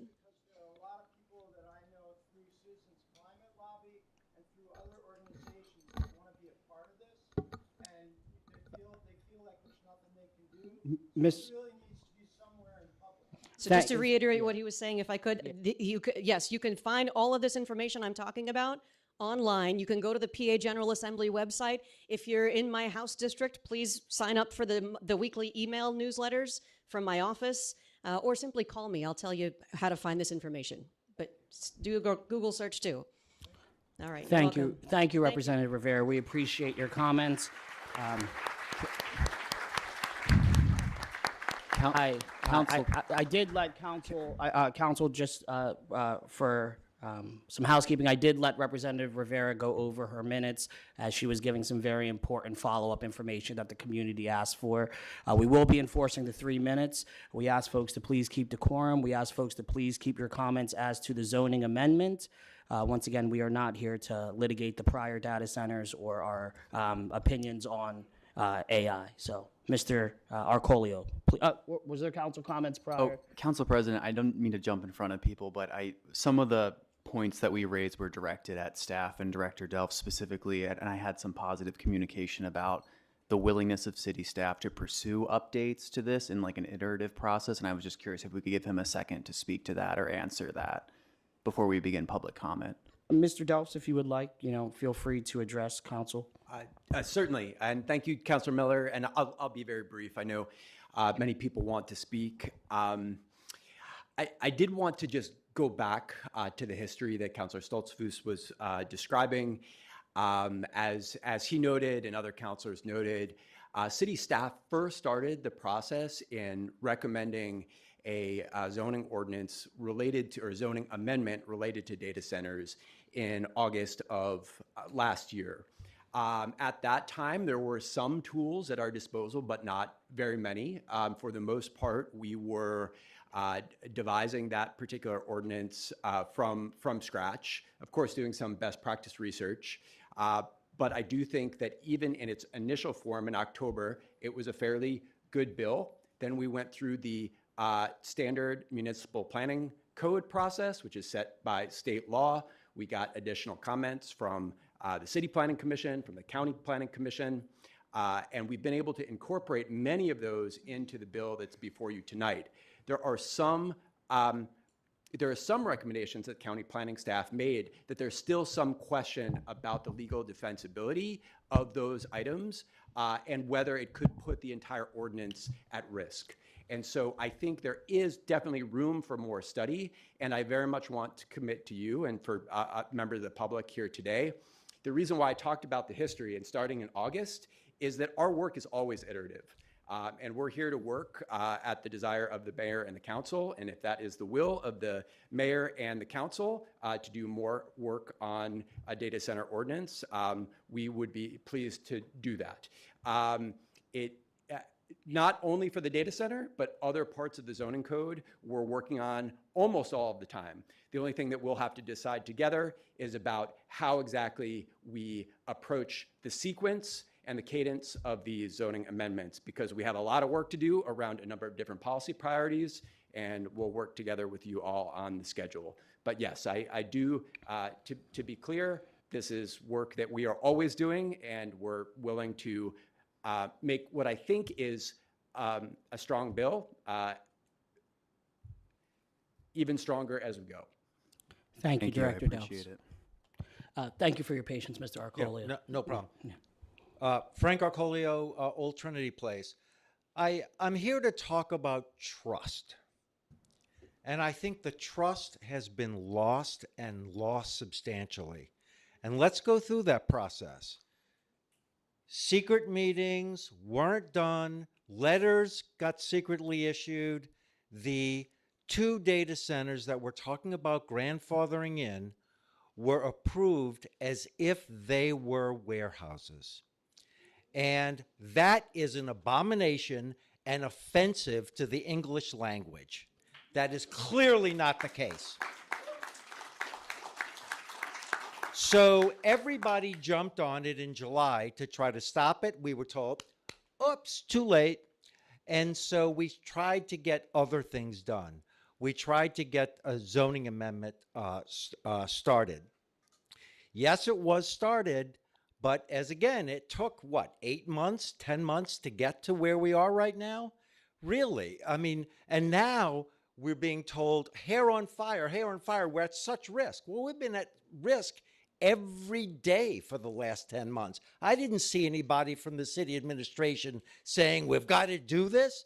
No, nothing, right? We saw the original zoning amendment proposed. It was very, very weak.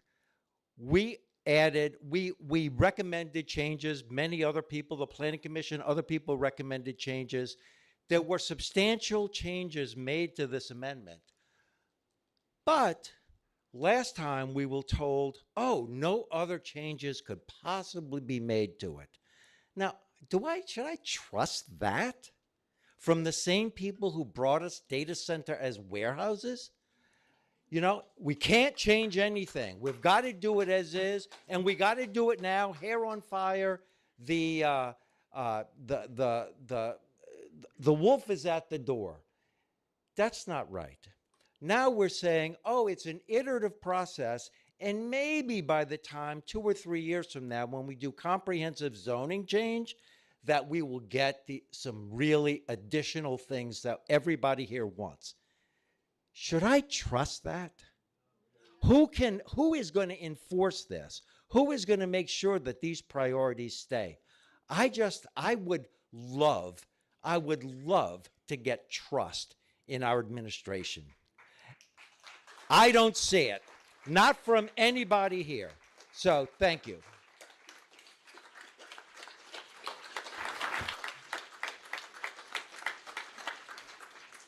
All righty, in interest of time, I do have a prepared statement. My name is Kevin Lynn. I live a couple blocks over on Chestnut Street.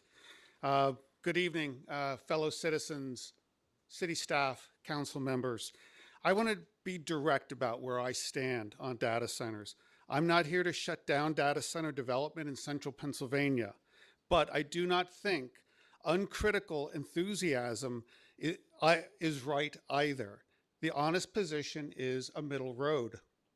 The benefits are real: tax base, construction, operations jobs, and a foothold in a digital economy that isn't going away. Pretending otherwise doesn't serve this community. But the concerns deserve real engineering answers, not dismissal. AI data centers are not the data centers of 10 years ago. A single AI server rack can draw 10 times the power of a traditional one, and that heat has to go somewhere. Modern facilities use liquid cooling, and depending on how it's designed, it either recirculates in a sealed loop, as the 2 under construction do, or which is like your car's radiator system, or it uses cooling towers that continuously consume real water from the local supply for as long as that facility runs. That's a design choice a developer makes. It's exactly the question this council should be asking before approval, not discovering afterward. And here's what hasn't been said in the room yet. Central Pennsylvania is already showing the country how to do this. A former industrial printing plant east of here was converted into a multi-billion-dollar AI campus on already industrial land, touching no farmland, drawing on deregulated power market with nuclear generation coming back online shortly.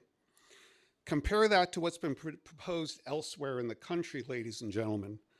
Tens of thousands of acres of open land in water-stressed states, betting that risk can be exported onto a community's water table. Lancaster doesn't have to make that bet. We've already shown a better one works. So my ask isn't yes or no to data centers. It's this: make siting standards, cooling system disclosure, and brownfield first preference part of how this council evaluates every proposal. Ask whether the cooling loop is closed or open before a shovel goes in the ground. Prefer industrial land over farmland whenever available, which is what you're proposing to do with those 16 sites, and I commend the council for that. Central Pennsylvania has the fundamentals.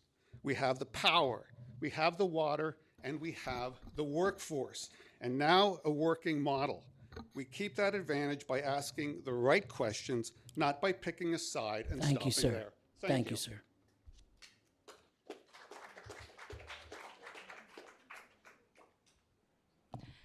Hi, my name is Sarah Eder-Hinojosa. I live on the 700th block of North Shippen. I'm going to keep this short because I want to watch Andor with my husband, so I'll just be a minute. I want to start by saying I share almost all the concerns about the ordinance that are probably going to be brought up tonight and that were brought up by our own counselors. And I, in many ways, understand the reasoning why many of you are probably going to vote yes tonight. I understand why, from your perspective, voting tonight to approve and then revisiting this during comprehensive rezoning is the lowest risk option for us as a city. I work in social work with low-income families here in Lancaster. I understand very much how the city getting sued would not be a cool stick it to the man thing, but rather would hurt the most marginalized among us. I don't know all of your personal stances on the impact of artificial intelligence writ large. I wish I did. But I do agree that voting tonight for this ordinance is not necessarily a vote for AI. So the two things I did want to bring up, though, is the concern about the legality of the moratorium. It's slightly unclear because, in my perspective, this is the first time we've publicly seen this addressed with our council, that this relies on the zoning ordinance not being defective, and I understand that it is technically effective in the sense that it gives a use, but that we see deficiencies in it. Wherever the law seems to fall on that issue, we are at least a year late in that conversation. That this is the first time we're seeing that explained to us as the public. As far as I'm aware, I'm happy to be correct on that if I've missed it another time. We are seeing municipalities move on this across the country. If that's a legal option worth exploring, it should have started a long time ago. A second issue I want to bring up is Mayor Arroyo's leadership on this topic. He is not here, so that's unfortunate, but I really respect his administration for many reasons. I voted for him. I see his approach on AI thus far as a very basic establishment status quo perspective on AI. I think it's important to acknowledge that our counselors, some of them have been willing to say uncomfortable things about their own government. You receive a small stipend to do this work part-time. You're trying to solve a housing crisis, a public works sewage crisis, mitigate climate change, countless things. The one person in this body who is full-time and receives a substantial salary is, not here and has had a really wishy-washy stance on data centers and artificial intelligence writ large. So I know that Mayor Arroyo is a business-forward person, and I appreciate how that supports our small family-run businesses that need every push they can get.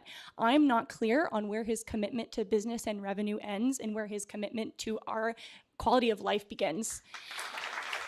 So I would urge you as counselors to push him to have a clearer, more nuanced, and deeper stance on this issue. Thank you. Thank you.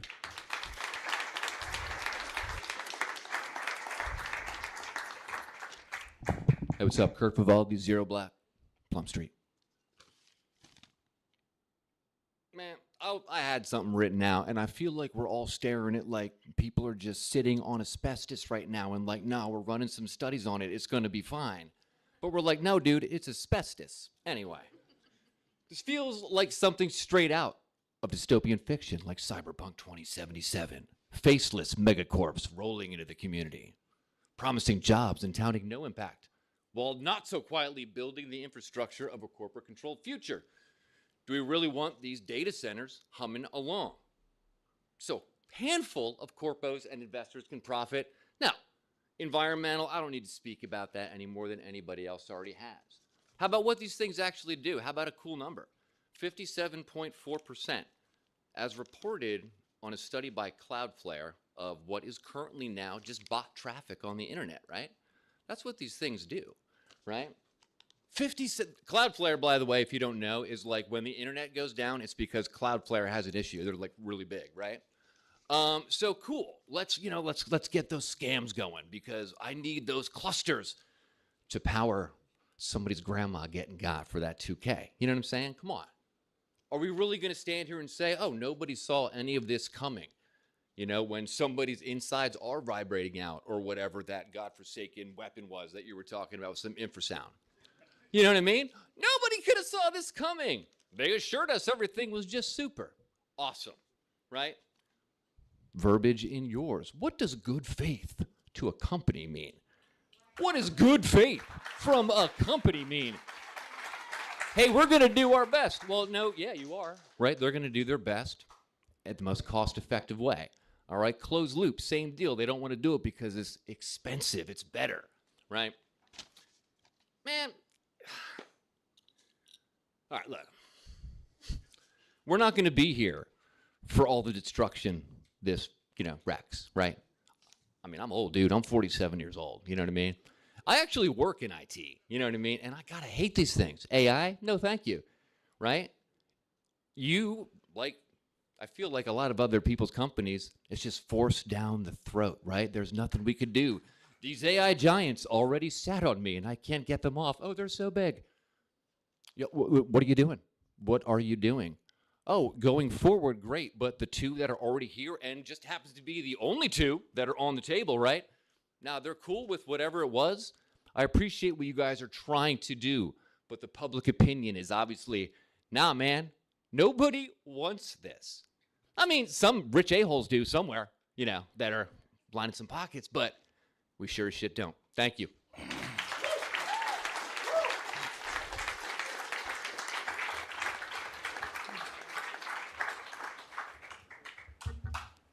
Good evening. Hi, Taylor Raymond, 500 block of St. Joseph Street. This has taken 11 months. The original timeline for the zoning ordinance amendment had it being passed in early January of this year. If you want to claim that we need to put this in place right now to keep us from being vulnerable, where was the action for the past 6 months when it seemed like nothing was happening? I got no information, or very little information at best. You also, we are told that you can't add new things to the ordinance without risking starting the whole process over and leaving us vulnerable. You added an entire decommissioning plan between the first draft and the second, and I don't understand what the difference is between that and a virtual public hearing. Regardless of whether the curative amendment is legally defensible or not, the next things that need to be put in place are recommendations by the County Planning Commission, including requiring, not saying they may, but they are required to hold a virtual public hearing. It can be the same one as the in-person, but there must be a virtual option, because if you want to claim that there is transparency and accessibility, that is a bare minimum necessity. There also needs to be a study on all points of pollution that could be impacted by these data centers. In general, environmental impacts, water feasibility study, and a letter of authorization from the electric service provider are absolutely required. And I will keep following up until they are put in place.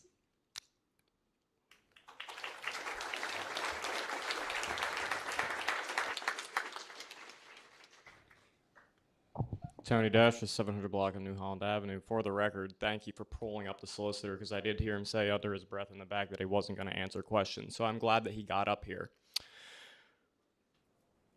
So, guys, you're right. There is dangerous misinformation being spread. Unfortunately, this misinformation is being spread by the city using people of high educational status to emulate this idea that everything is impossible, that these are inevitable, that we have no choices. This is what the courts are for. This is why the city has in its zoning ordinance uses not provided for, because the Supreme Court of Pennsylvania has dictated that uses can't impact their neighbors. That's why we have a process for when they don't have a zoning declaration. We should still ask for a curative amendment, though, because we can't keep ad hocing our zoning ordinance. Our zoning ordinance has been defunct since we passed the comprehensive plan and have yet to do anything with it. It's been over 2 years. You and I served on Planning Commission together, Councilor Stolzfus. You and I both share the frustration. We can't keep letting it slide. We need them to do everything, and you have a room full of volunteers here that are eager to work on these zoning changes. We're talking about data centers. We're talking about housing. We're talking about parking minimums. We're talking about what it means to live in an affordable community. We need this curative amendment so we stop passing the buck. Because to Taylor Raymond's point, he left the room, he's had this legislation longer than the last council did. Like 11 minus 6, guys, 5, 6. This has been at this council more than the last one. So shame on you, Councilor Ahmed. Shame on you, Councilor Hirsch. And it seems like public shaming is the only thing we can do to motivate you, because we know that the only reason some changes are being put forward is because some people can read the room. And the room's pretty mad right now. We can see how deep the shit that got done we're stepping in is. It's happening all over the state, and Lancaster is a leader in capitulation to not servicing the public and servicing these big tech entities. It's inexcusable. Jesus.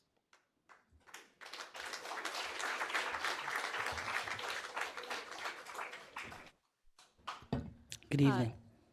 Hi, Britt Schmoyer, 200 block of West New Street. I'm a clinical social worker and small business owner in Lancaster. I'm specifically a trauma therapist. I tell clients that they can trust me, and that's demonstrated in my actions, and that's why I'm here today. It's not just me talking, because I can talk and I can affirm people all day. I can say some niceties. I've heard some today. That leads folks to harm, like AI therapy, and led folks to death and psychosis. We're talking about vibrations. I'm hearing all these things, anxiety, insomnia. Boy, our world's got plenty of that already. Why are we manufacturing this in our community? Higher bills now? People are cutting their time to see me because they can't afford it anymore and they can't afford their meds. This is bananas. I'm hearing also some challenges with accountability, and I talk a lot about that in my clinical work. These weren't necessarily the choices that you made. Yeah, sure. But these choices, the world you stepped into, like all of us here today, this is your responsibility to clean this mess up. That was the choice that you chose as stewards when we, the people, entrusted you to be our voices and to act as such. Urgency does not speak to critical thinking and creativity. It is so beyond disappointing that you have left us with this decision on fire. Ensuring quality of Conestoga River, I've received PFOA letters in my mailbox for years. How are we ensuring the quality of a water that is already tainted? I do walk and talk sessions. I see the pollution. The math isn't mathing, as my Gen Zers that I see would say. Urgency does... I've heard comments about emotions arising from the council, people of like us across the room. I can't speak to folks. I wouldn't want to speak to their voices, but what I heard at the root of those emotions were love at the core. Love at the root, and love and a desire for our legacy. What do we want our legacy to be? Love for our people, our city, the natural world. We are entrusted with taking care of. You have more privilege to take care of it than we get to. We do it in our ways, do it in your ways as well. We talked about the rec supporting multi-generations of Lancaster community members here. I think that's an important thing to kind of tie this. I'm gonna leave I think with a quote from a book I'm reading, Relational Mindfulness. I'm gonna misquote this. If your dreams end in your lifetime, you're not dreaming big enough. I encourage each council person to dream bigger and act in alignment of the love that can be felt in this room tonight. Thank you.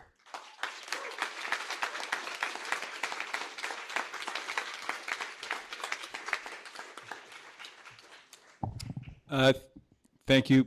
Bill Simonson, live in Prospect Heights on Roweridge Avenue. Going to make a couple quick comments. I didn't prepare anything tonight, so this may be a little bit of a ramble. First, I just want to say that I was a little bit ashamed to hear the mayor's statement that he can't even mention AI by name in a sort of negative or critical sentence. So I thought that was a little disappointing, because a lot of us are here because we're fearful of AI and what it may do to our jobs. I mean, I work in a call center now after losing my job last year. So, you know, I'm afraid. And two, I would say that the power that you have goes beyond the laws that you can, you know, write on paper. There's also a symbolic power that you have. And I think this is a very weak amendment. It doesn't have enough strong protections. And I think voting for this amendment tonight is, you know, really just a symbolic win for the data centers, because clearly the public is here tonight. And I mean, 70% of Americans are in basic agreement on this issue, and that almost never happens in this country. So, you know, I think we have the time to put some real thought into this. And as I said before, let's take them to court. Screw it. I mean, what are we going to do with our tax dollars? Kick another recovery house out of downtown, or we're going to see more people on benefits? They're already coming on benefits. I mean, so anyway, I'll make it short because I got to go home and watch reruns of the Rockford Files. So thank you.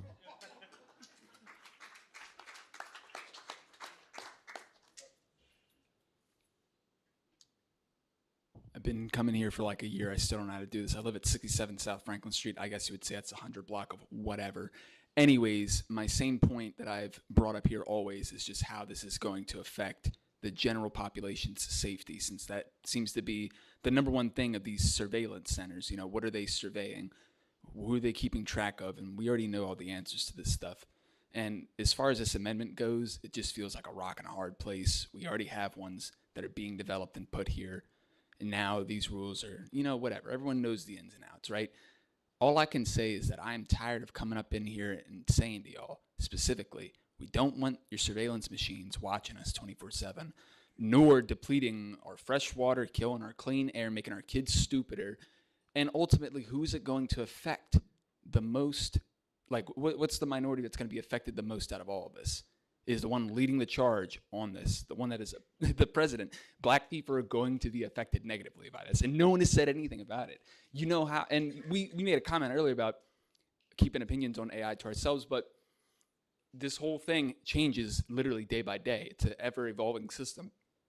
As far as I'm concerned, all of this is opinion. It's an opinion that it's good for the environment. It's an opinion that it's good for anybody other than the people that are pocketing the money from it, which isn't any of us. My bills have gone up as a consequence of this. It's like, where is the benefit? You're talking about construction. We could be using that same construction to build more houses for people with better quality of life, anything. Like literally anything else. How about we get some free parking up in this city? You know, you were talking about earlier, address things that aren't relevant to this. Parking's another thing, but we're going to make space for a machine rather than the people that, you know, it's just tiring.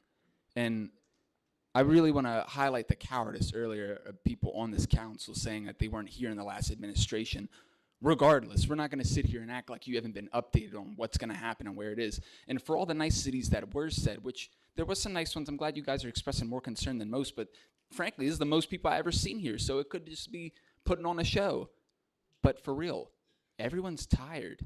Whether the amendment goes through or not, it don't seem like we're really not screwed. We already have them here. We're already getting more with regulations. It's tiring, folks. That's all.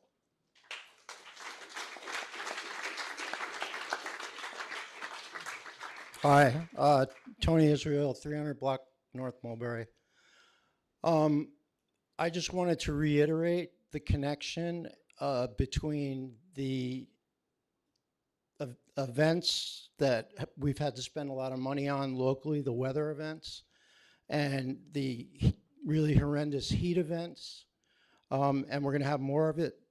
We're having it now, but it's going to be worse tomorrow. It's going to be 100 degrees.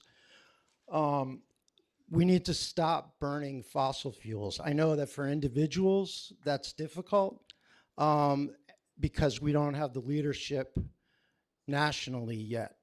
But locally, you guys can lead by putting something in your ordinance that says data centers need to be fueled by renewable energy. And that's very much possible. Otherwise, they're making us here sick. I don't know how many people were nauseated by the heat, but the heat waves are coming faster and faster and more frequently. The storms are coming harder, and it's not a coincidence. It's science, and it's been known for 40 years. There's a lot of cultural pushback on talking about it. That's fading, 80%. I'm with Citizens Climate Lobby, the local chapter in Lancaster. If anybody wants to join us or other organizations, but locally we can do a lot. And locally we need to do a lot because sustainability is a word that's lost its meaning because sustainability, the Uber sustainability and the Uber economy is a stable climate and it affects us locally. It's affecting us locally right now and it's making us spend a lot of money, it's making us sick, and it's making us uncomfortable. And I thank you all for the work you do. It's not easy, but it's got to come from the small places and go up, and that's how we're going to survive. So thank you. Thank you, Mr. Israel.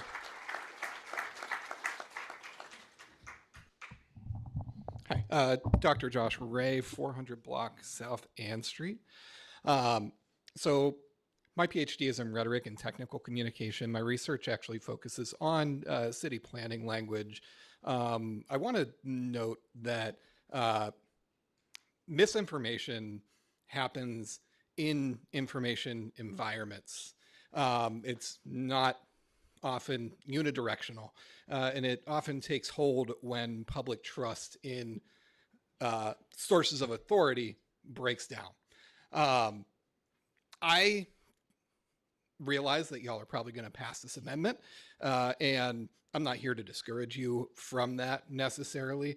I understand the perspective that we need something in place because we're vulnerable without something. I appreciate your perspectives on that. And I also appreciate your perspective that we need to continue working on it and agree with that to strengthen it in the future. And what I want to encourage is a way to rebuild that trust that is clearly broken down, as we've heard throughout the night, by formalizing the process that's been mentioned however you can. I'm not sure exactly what the law is like for the zoning review process or anything like that.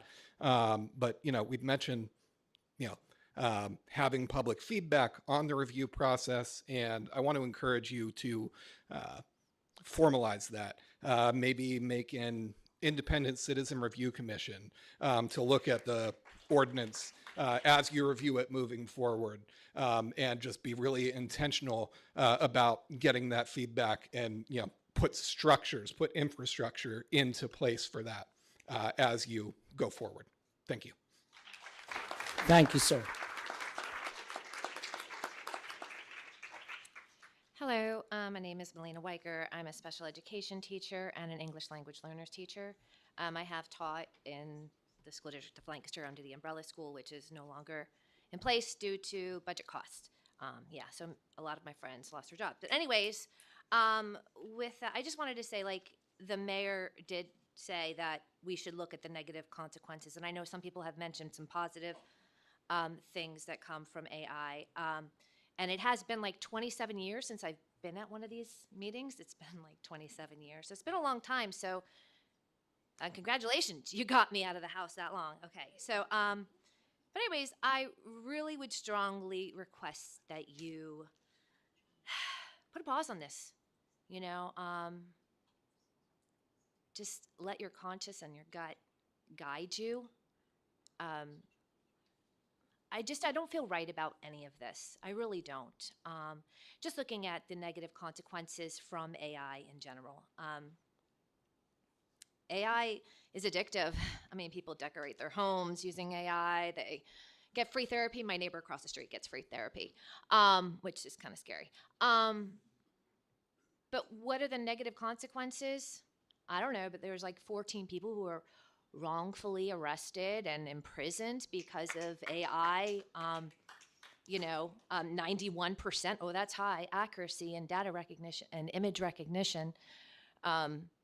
What other things? Well, let me see. All of our students are using it now.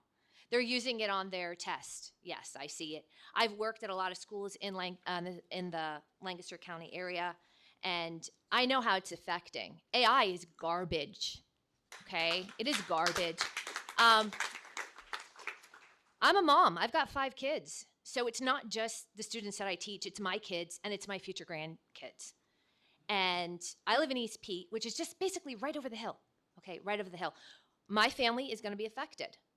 Okay. And I moved here in '94 to Lancaster County, but it's not going to look like Lancaster County anymore. Okay. It's going to look like New Jersey. I mean, no offense, New Jersey. There are some good parts of it, but it's not going to look like Lancaster County. We're not going to feel like it's Lancaster County. You know, people come here because of the farmlands. So we're kind of standing on principle, right? We're kind of standing on, the agricultural community. And we want to support that. And AI does not do that, okay? And then some other points I wanted to make were, I said like the accuracy. It's like 40 to 98% accuracy. That's really wide. I mean, what kind of business should we stand behind and get behind that has such little accuracy like that? I mean, just kids who have to take a test, they have to make a certain percentage, but like 40% is failing. So I don't know who I'll let this go through because I was too busy being a special education teacher and a single mom. So I didn't know all of this was happening. So I'm so sorry. It's the summer and I have a little bit more time now. Thank you, ma'am. Your time has expired, but thank you for your comments. Yeah. Oh, I just wanted to say problem solving solar farms. They'll bring in the same tax revenue and be better for the environment. Thank you.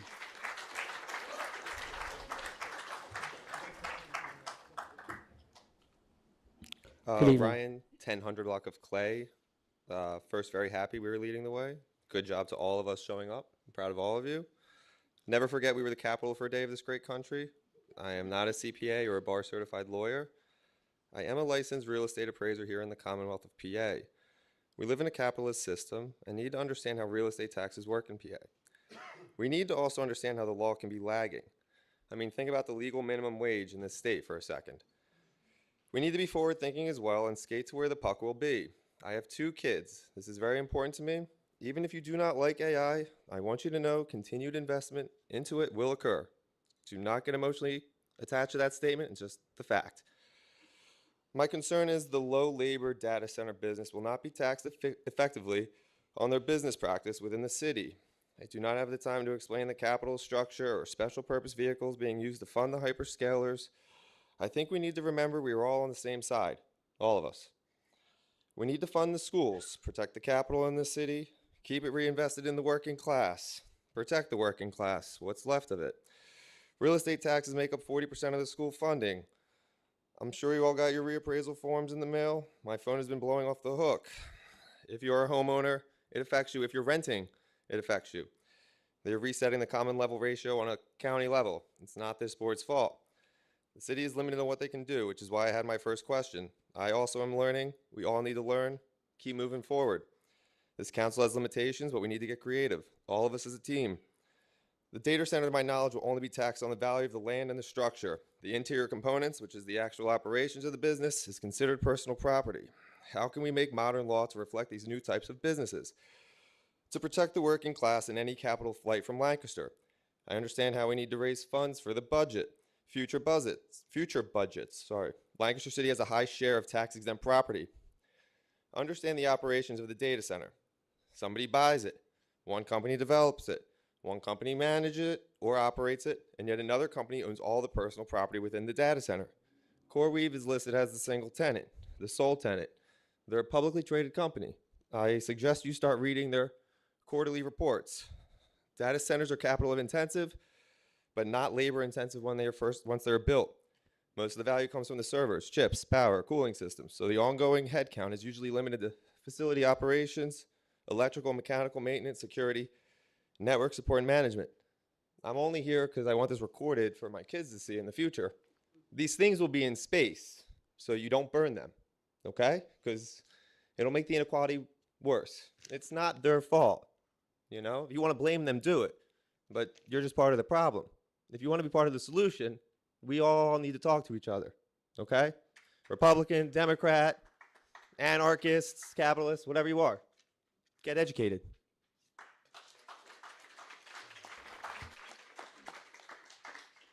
Hi, Christopher Badusky, 4300 Crossings Boulevard. So I live just outside the city in an apartment called The Crossings. It is, I would argue, probably the closest residential zoned area closest to the location of the Harrisburg data center site. I'm looking through the summary of revisions printed here that was given out at the door, and honestly, I do agree with a lot of what's been listed here. I think a lot of these are really good ideas in general, with the exception, I would say, of the last section here, section 6.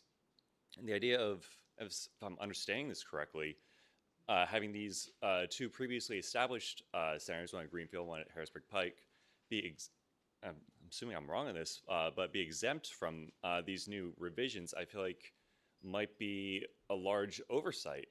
You know, I see the people that I live with in my apartment complex on the daily. You know, got people around my age who are just starting new families with kids, some are pregnant, and as well as a lot of older people who are retired and they're just trying to live out their golden years. And I cannot imagine how different or how much more negatively of a lifestyle they would all encounter if they have to deal with the constant hum and droll of a data center and all the potential pollution that might arise as a result of it. Not to mention the fact that it's being built near Longs Park. You know, we have the summer music series going on right now every Sunday in the park. It's a wonderful thing to see. We just had a fantastic 4th of July celebration not a couple weeks ago at the park. I was able to see the whole fireworks and drone performance. It was beautiful. But to have the data center there be potentially exempt from these new regulations and restrictions on the zoning, I feel like just would make everyone's quality of life who lives and works in that area be drastically decreased. So I would like to argue that, you know, if it is the case that these two data centers at Harrisburg and Greenfield are going to be exempt, I would honestly like to have that be reconsidered, to have them be incorporated into these standards alongside any potential future data centers to be considered. Thank you. Thank you, sir. And I would just like to remind you and members of the public that the two existing data centers that are proposed do have many of these same regulations negotiated in the community benefits agreement. Yeah, and the community benefits agreement is available online as well as some other frequently asked questions on the city's website. So I would encourage anybody who is not familiar with that document to go to the city's website.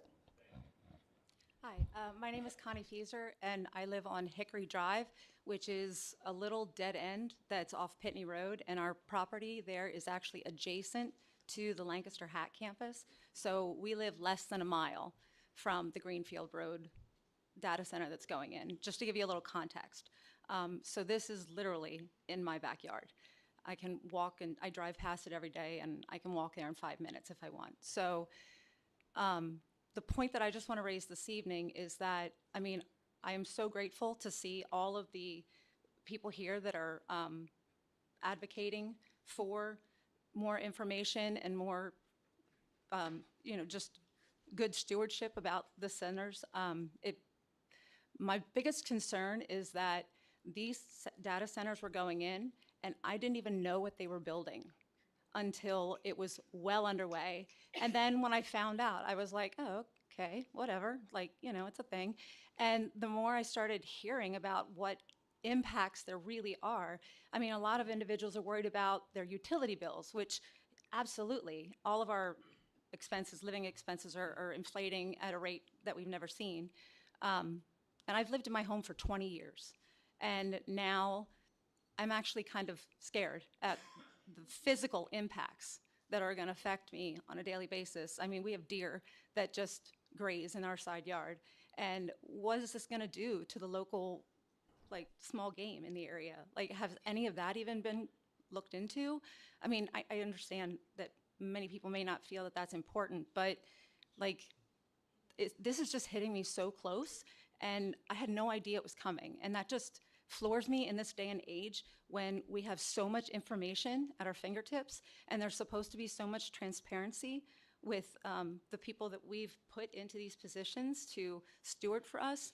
And I'm just at a loss at how we're kind of hearing now that these two that are already in process, there's nothing we can do about it. And I didn't even know it was happening. And when I found out, I still didn't know it was happening. Like, I have a college degree, I have a good job, and it makes me feel like, how did I miss this? And I feel like that shouldn't have been on me. That should have been on the elected officials to let us know what's happening. Thank you. Thank you.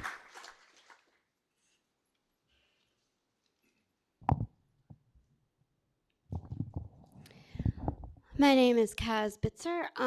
I live in Leola, so no, I'm not a resident here, but I live about 10 minutes away from where the Greenfield site is being currently constructed.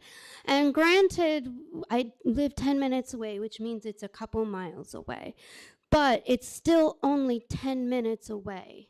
And it's going to have far-reaching effects where I live. And as you just heard from the lady before me, I'm sorry, I forget her name, but she clearly is not a city resident either. And yet she's already feeling the effects. I know it's going to be a wave that we're going to have to prepare for where I live. In Leola. So what I'm wondering is, why are we here? I know we've explained, I'm just posing this. Why are we here when all the people, all the public that has shown up from inside the city and the neighbors outside, why are we here discussing this when you have made it clear that there is nothing you're going to do? And from what I understand, the proposed legislation in Harrisburg would also not apply to these current data centers. And I'm just wondering, then why are we here other than, to put not a moratorium, restrictions on future sites? But I'm also wondering how many data centers are actually going to want to be here when the two that are already grandfathered in are going to be using all the resources. So isn't this a little saving face? That's what I get from this. And then also, a lot of construction happened recently for a bunch of luxury apartments right outside the city, inside the city, and in the Greenfield area. Who's going to move into those? Because rich people aren't going to want to move into those from New York when they move out from whatever is going on in New York. But everyone's moving out because all the resources are going to be used up. And the people that can't move out, I feel really bad. That's my time. Reconsider. Hello, my name is Karina Rios. I live on the 900 block of North Lime Street. I wasn't sure if I was going to speak today because I'm usually in my own school board meetings on Tuesday nights, and I deeply respect the work that you all do. I have not had an easy decision before me since I got on the board in 2019, and I understand that this is a hard decision, especially when all the public is here watching you. I have real concerns about data centers being built in my city. I have real concerns about data centers being built near our kids, near Conestoga Pines Pool Park. I was served as a board member as well on the Lancaster Rec board. There's so many beautiful things that happen in those parks. So many memories that are made, friendships that are made. I have a lot of concerns for our environment going forward. Putting forward an amendment that is iterative sounds great. A process that continues, yes, I want that. What do we have to hold you all to that, or to hold these companies to continue to be in conversation with you? This is my concern about the state conversation around data centers as well, and what our governor, Josh Shapiro, is proposing. What do we have in place to hold these companies accountable to what we're asking them to do? Not demanding of them, because we're signing leases, we're allowing them to build on the land. We're not demanding anything of them. We're just saying, hey, please, would you play nice with us? They're not gonna play nice. So I hope that you're all ready to roll up your sleeves and be in Harrisburg with me, to be in the federal government as well, calling everyone on top of all the work you all do here. It's stressful. Billionaires do not care about our environment. They've shown that time and again. Otherwise, I mean, look what the coal mine cities are dealing with. That was another boom. Oh, everybody needed to get into the gold rush. How'd that turn out for those towns? We have a lot of history about that right here in Pennsylvania. How'd that turn out for those communities? Not great. So I just ask you to please be in conversation with your community, yes, but also, how are we going to hold them accountable? Really think about that before you vote for this tonight. And also, if you do, how are we going to hold our own administration accountable to the things that they're saying? Because it does come from a lack of leadership that we get to a point where we have a decision in front of us that we can't walk away from as a board or a council. Thank you for your time.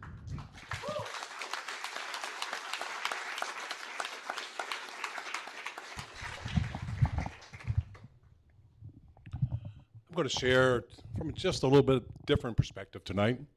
Sir, please, your name and block of I'm residence. sorry. My name first. is Vance Stewart. I'm from Lititz, Pennsylvania. Okay.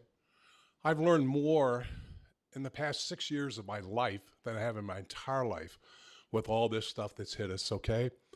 I spent 18 years on the road doing about 2.3 million miles all over America and all over Canada. Been through the borders many times, passports, the whole 9 yards. I'm just going to talk about surveillance over the years. Had cameras put into my bus. Had electronic logs put into my bus. Had a notice from the DOT that if I got a DUI, I would lose my job forever and never have a CDL again. Cameras have been in existence. The Jason Bourne movies really showed us what was going on with cameras around the world and how quickly they could spot us. The cameras on the highways, even in Washington, D.C., just on the mall, from the Capitol down to the Lincoln Memorial, between Constitution and Independence, 125 cameras were taking pictures of license plates and sending pictures out, or sending tickets out, okay? Now, I don't know the name, but some guys from MIT have just put a new camera system together. It's called the Frogger, or something of that nature. It's open on 3 different interstates right now. It's doing surveillance, okay? The Turnpike, you look at all those new tires that are being built, and you go through there. My gosh, they're supposed to be monitoring your eyes, your heat, whether or not your passengers in the vehicles have seatbelts on, the whole 9 yards, okay? And the last thought I wanted to share just went out of my mind. Oh, no. Oh, how many own Ford products in here? Ford trucks, cars. Do you know what Ford is proposing for 2027 in their new model? It is an AI vehicle. There are going to be AI vehicles rolling all over. Why in the world do we need a surveillance center? You put your hands on the wheel, oh my God, it's taking your fingerprints. The cops are going to stop you if you have a warrant. It's going to monitor your system. If you had an argument with your wife, it's going to show up that you're fired up, and it's going to stop your vehicle. If you're falling asleep, it's going to stop your vehicle. So you got a Ford truck coming out in 2027. Unbelievable. AI, with all the surveillance that we have, and what this does right here, and what our TVs do at home as far as taking pictures of us in our house, what those little round robots do running around our living rooms. It's atrocious. For you guys making a decision, there's no reason for AI. We've been around for 250 years. Why in the world do they want to take and do surveillance on us other than just treat us like underlings? Thank you.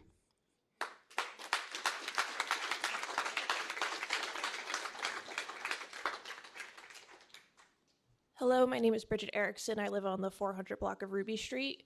I, like many people here, strongly oppose the data centers coming in our area, and I appreciate you guys doing everything you can to prevent more of them coming in.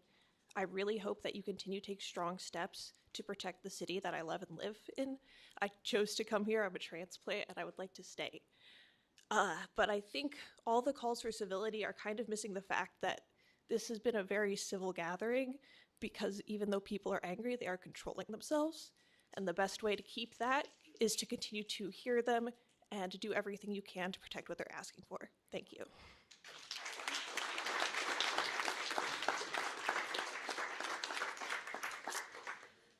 My name is Chelsea Graham. I'm from 723 East Orange. I was here a couple weeks ago for the Planning Commission meeting about this with Tony and Frank, Taylor, a few other people. I'm so grateful that everybody, and can we just get a raise of hands for who just doesn't want the data center, just for the record? Okay. All right. I was here, and this data center company is here, and they put up their rendering on the board, and that's their site plan, right? And I got up and I just, I'm very late to the game, so I asked them a couple questions about, all right, well, if you already got basically the go-ahead to do this, what kind of green initiatives are you doing? I've been an interior designer for 13 years, very familiar with how companies greenwash and try to make things look like they're more sustainable than they are. They do it all the time. They put little leaves on the back of your Ford like that means anything. And by the way, this guy over here, he says the closed loop cooling system, it's just like a car. Cars are bad for the environment. They literally use coolant, forever chemicals, to keep the car cool. That's not good. And just imagine that on a greater scale. When I ask them what kind of initiatives, they're planting, I don't know, 200 trees around the perimeter to hide it from public view. Okay, great. You planted some trees. That's almost better than the 17 bike racks they're putting on the property. They bragged about that. Who's gonna bike to work down Route 30 to go to the data center job when it's 100 degrees right now? That was it. And I asked them, how many people do you plan to employ here? And they took a long time trying to answer that question, but they came up with the number 146. And I looked at their plan, and I'm like, well, why do you have twice the amount of parking spaces, over 300 parking spaces for 150 employees? Oh, because that was what was required by who? Well, what is that? I mean, heat island effect. This is why it is so hot outside. Anybody else walk here today? That's why I'm sitting over here, because I probably reek. I think we're all pretty sick of, just being told this is going to be fine. Okay? We all know it's not going to be fine. I think there was a community down in Virginia that just got completely flooded out by a data center, that their whole plumbing system ruptured. Whole neighborhood completely flooded. You can look it up. So, when I came to this meeting too, one more thing. Sorry, thank you, quick. ma'am. Yeah, please. One more thing. I'll keep it quick. When I was asking these questions at this table, I was interrupted by, I think, Mr. Whalen on the council, and he said, usually this is for public comment, not for questioning. That is what you guys should be doing, is questioning, is asking questions. Thank you. Thank you. Thank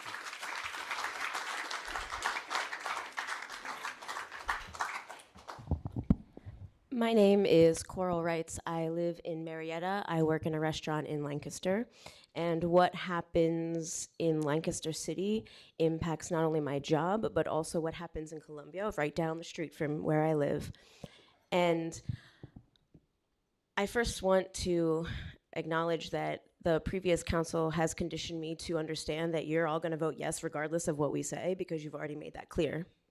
So instead, I'm going to choose to speak first directly to President Ahmed. I want to comment on your audacity to shame publicly the new council members when they actually seemed like they did some research, which is more than I can say about anything you've ever said. And the fact that they did research to try to clean up the mess that you are part of creating. So I want you to take one moment and just reflect on your own self before you criticize anybody else. Because what we criticize other people for is probably something we need to look at ourselves for.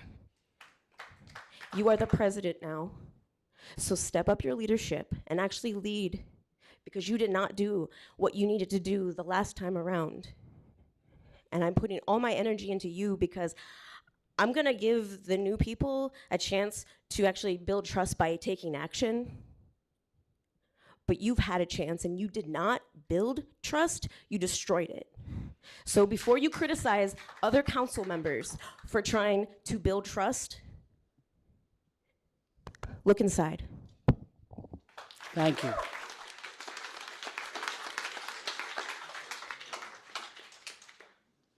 Thank you. My name is Oscar Rhodes, and I live in Chester County, and I work in Lancaster County. And so why am I here? It is because all the previous things mentioned about the environment, and I am a community member in Lancaster County. I am here very frequently. I frequent restaurants. I pay for parking a lot of the time. I cannot walk here.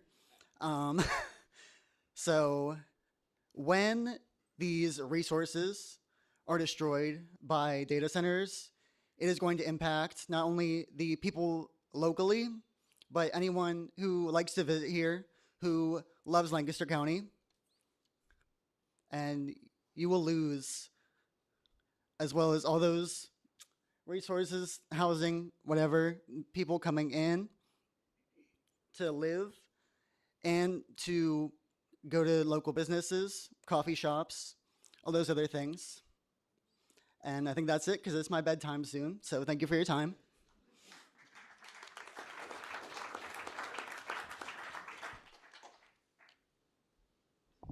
Good evening. My name is Christina, and I live on Old Philadelphia Pike. And I want to thank everybody for being here tonight to give their voices to what they care about. And right now, I think, as of now, everybody in this room is still real people. We're not AI people. And we want to keep it that way. And what doesn't make sense to me is that why would the council want to move something forward that impacts us so greatly when they're still real people themselves and they live in this environment? It affects them as people as well. But my biggest thing that I want to say here tonight is, have we forgotten the power of we the people when we all stand together as one? Let's stand together, because we have more power than we know. So thank you for being here. Thank you.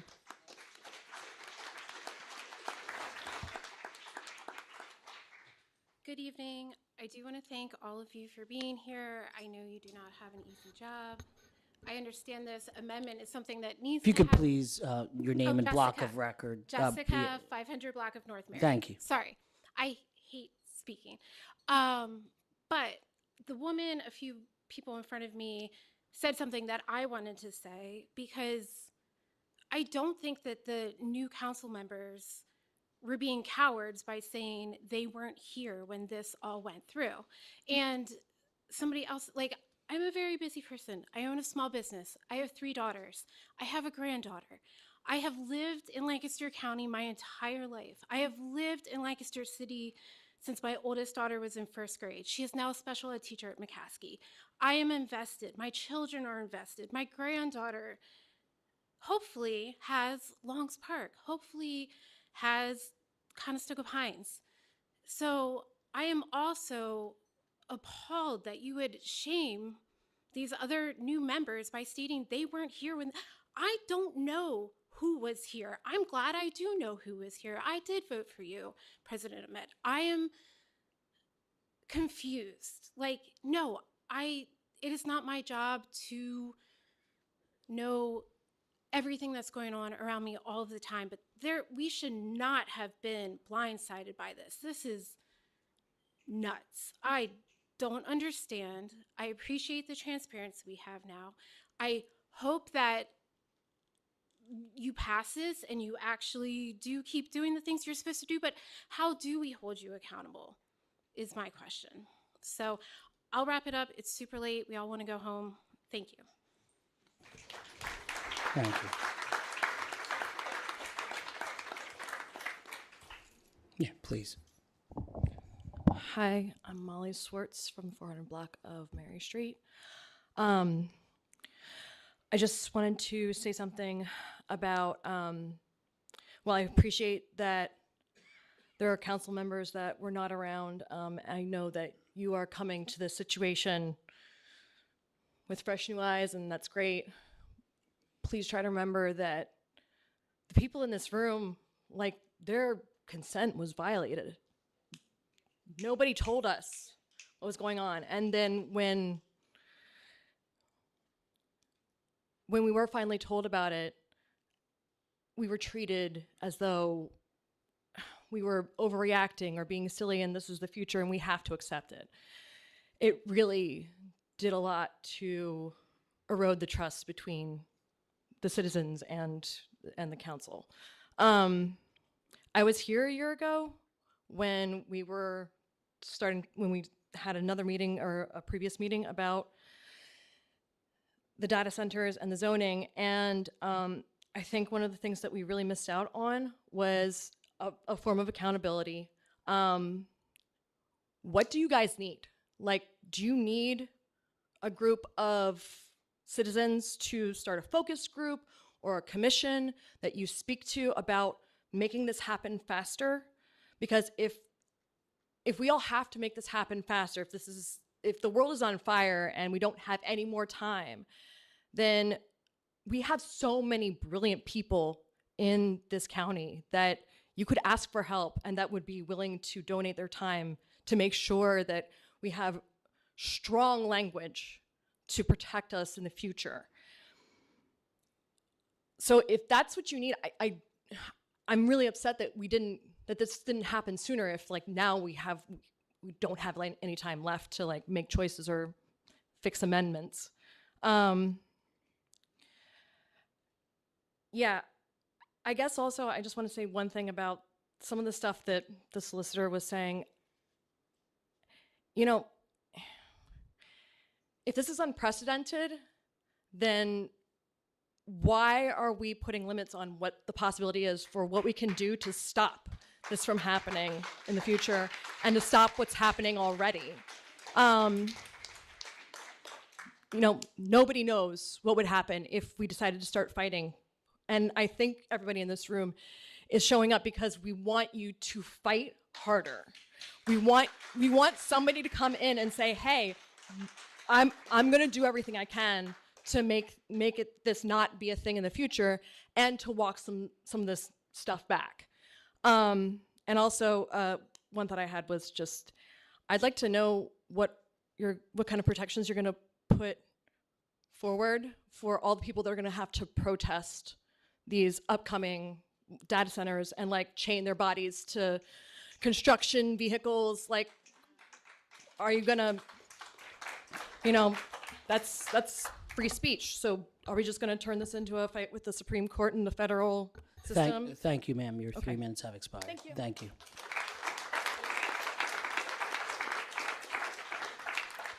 Alejandra Newtown Court. So, what is the purpose of law? Why are laws created? To protect the people. And you just say, well, the 2 data center already passed. Fuck you, screw you, sorry. You screwed. We're just gonna protect those 2 people that are already, those 2 companies, and you no matter. But what is the purpose of law? Law was created to protect the people.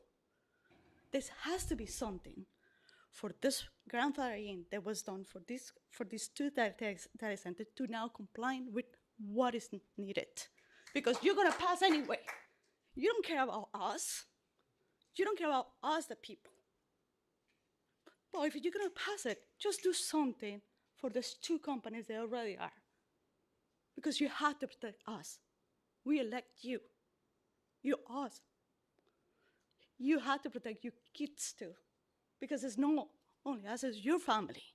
Your whole family is going to be affected if you don't put those rules in place. And don't tell me, oh no, it's not sunny. Let's change. You have to be the welfare of the people. Thank you.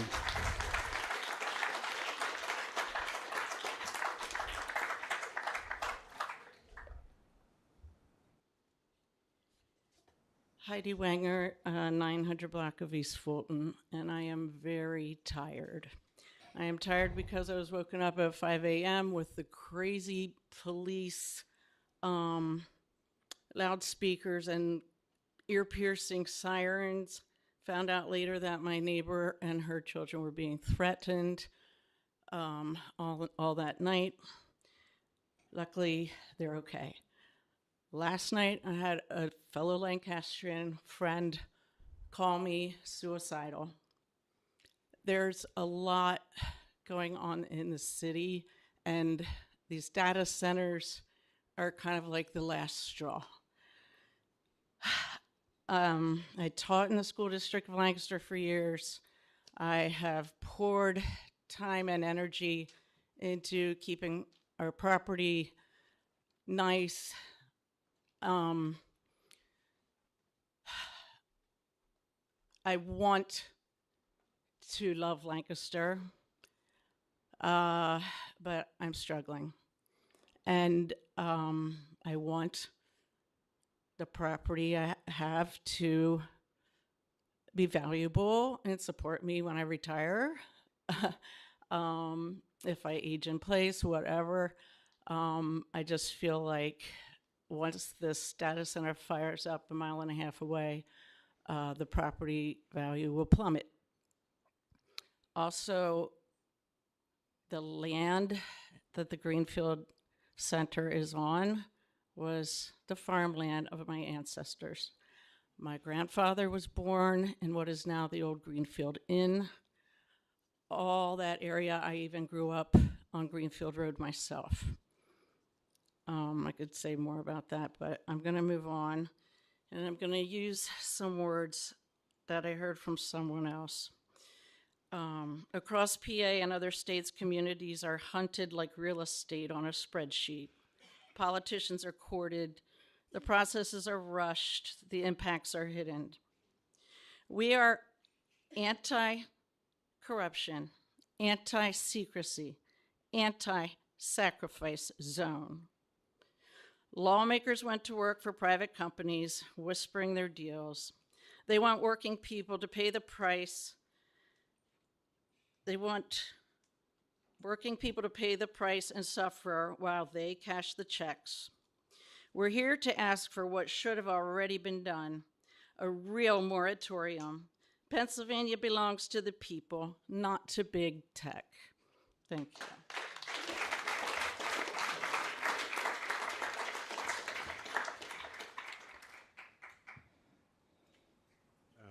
Bill Mosius, 41 West Lemon. I'll be brief. Conventional wisdom by our solicitors indicates that we will probably lose in court. I think that if we have this much of a chance to stop what's happening in the two sites, we need to take that chance.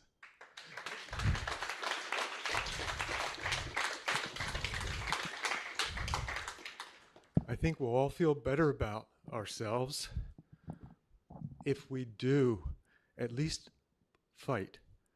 That's what the courts are for. And maybe we have to go outside and find different solicitors. Maybe somebody else has succeeded.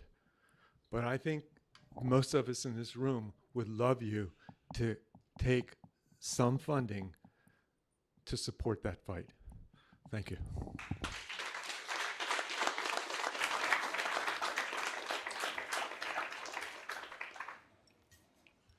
Hello, my name is Mick. I live out on Columbia Ave.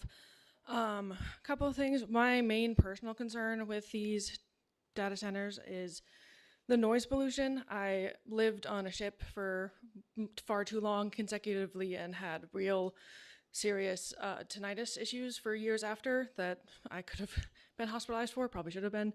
But so being told that the noise coming from data centers is going to be not much less than Route 30, and then going to catch the sunrise over Columbia and the river and not being able to hear the birds over Route 30 really sucks.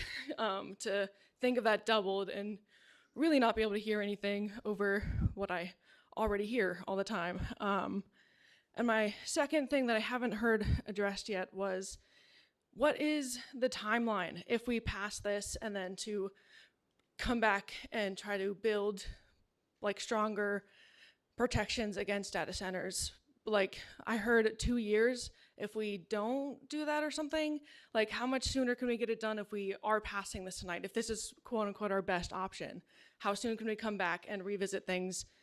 If we are getting ourselves protected now, like how quickly can we protect ourselves again, sort of thing? Like that's what I guess is my main concern. If you guys are gonna pass this no matter what, how quickly can we get back to do a better job than what you've come up with so far? That's my question.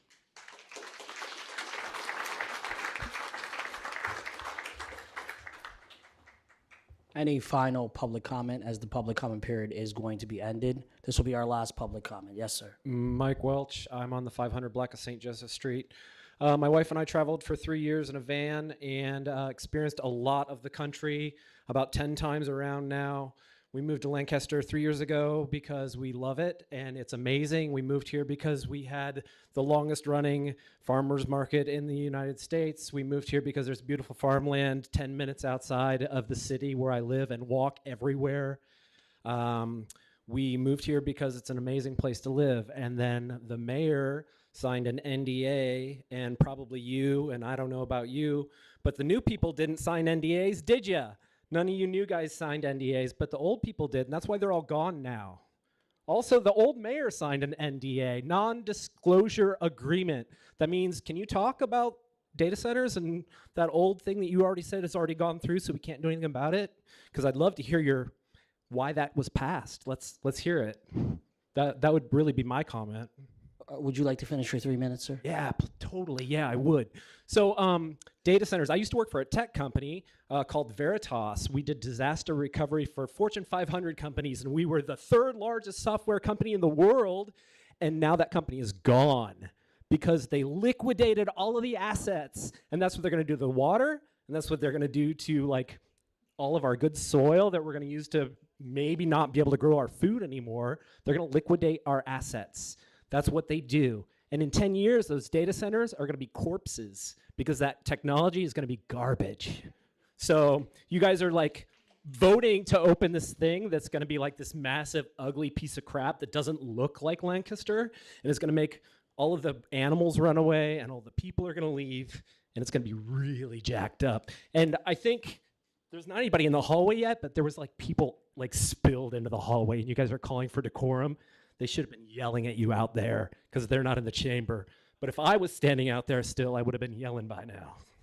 That's my 3 minutes. Thank you, sir.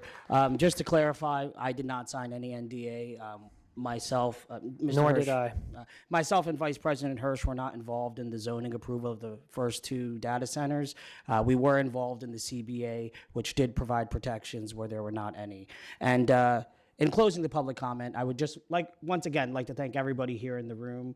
I think that Lancaster City provides a venue for our state representative to come speak about what's going on, to hear from our residents and neighbors about their concerns, and for council to voice how we can be better in the future. I thank the city for their commitment to making this stronger in the future.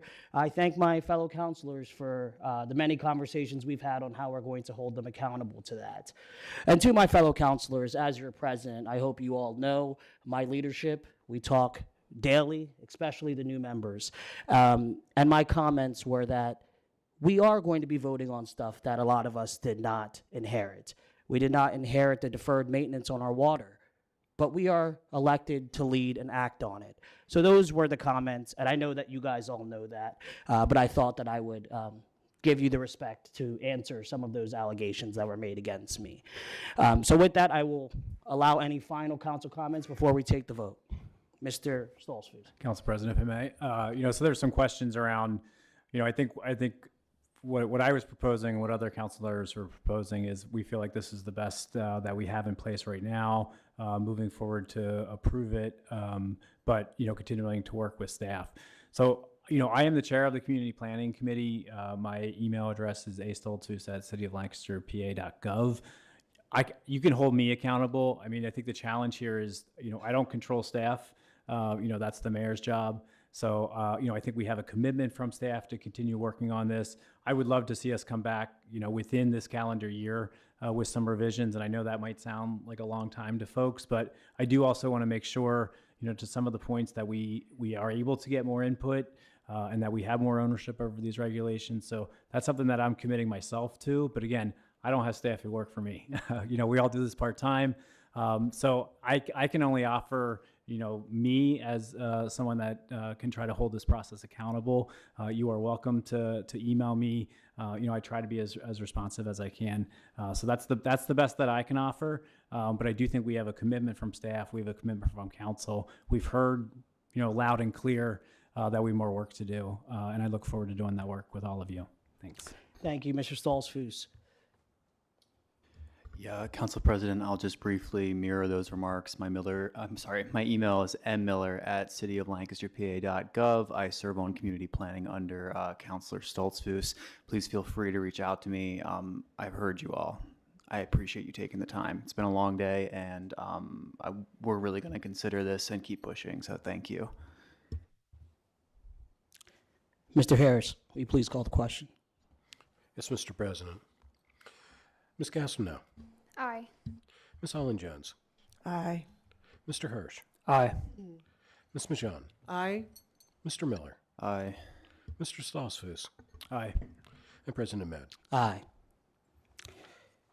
Thank you. If folks would like to excuse themselves or feel free to stay for the rest of the meeting, it is your time, but we do have other legislative items on our agenda. We'll give folks just a few minutes for those who do want to excuse themselves.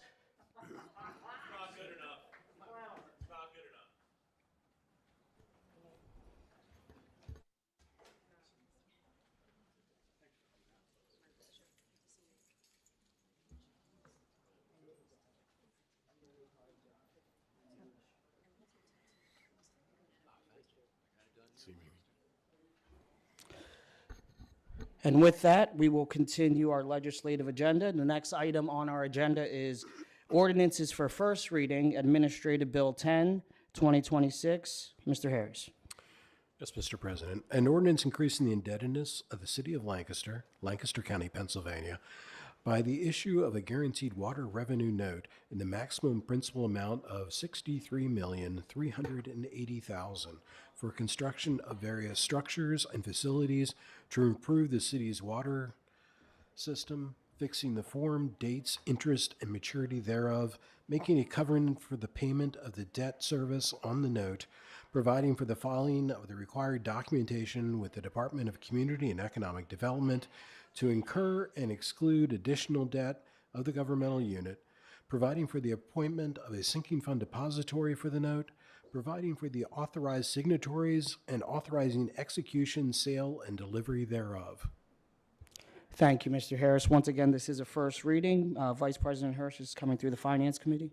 Yes, thank you, Council President. Councilors, as you know, we've talked about this project at length. This ordinance prepares us to accept the final Penvest loan, which was revised up to the roughly $63.4 million with the addition of the additional $15 million in interim financing that was approved at our meeting on June 23rd.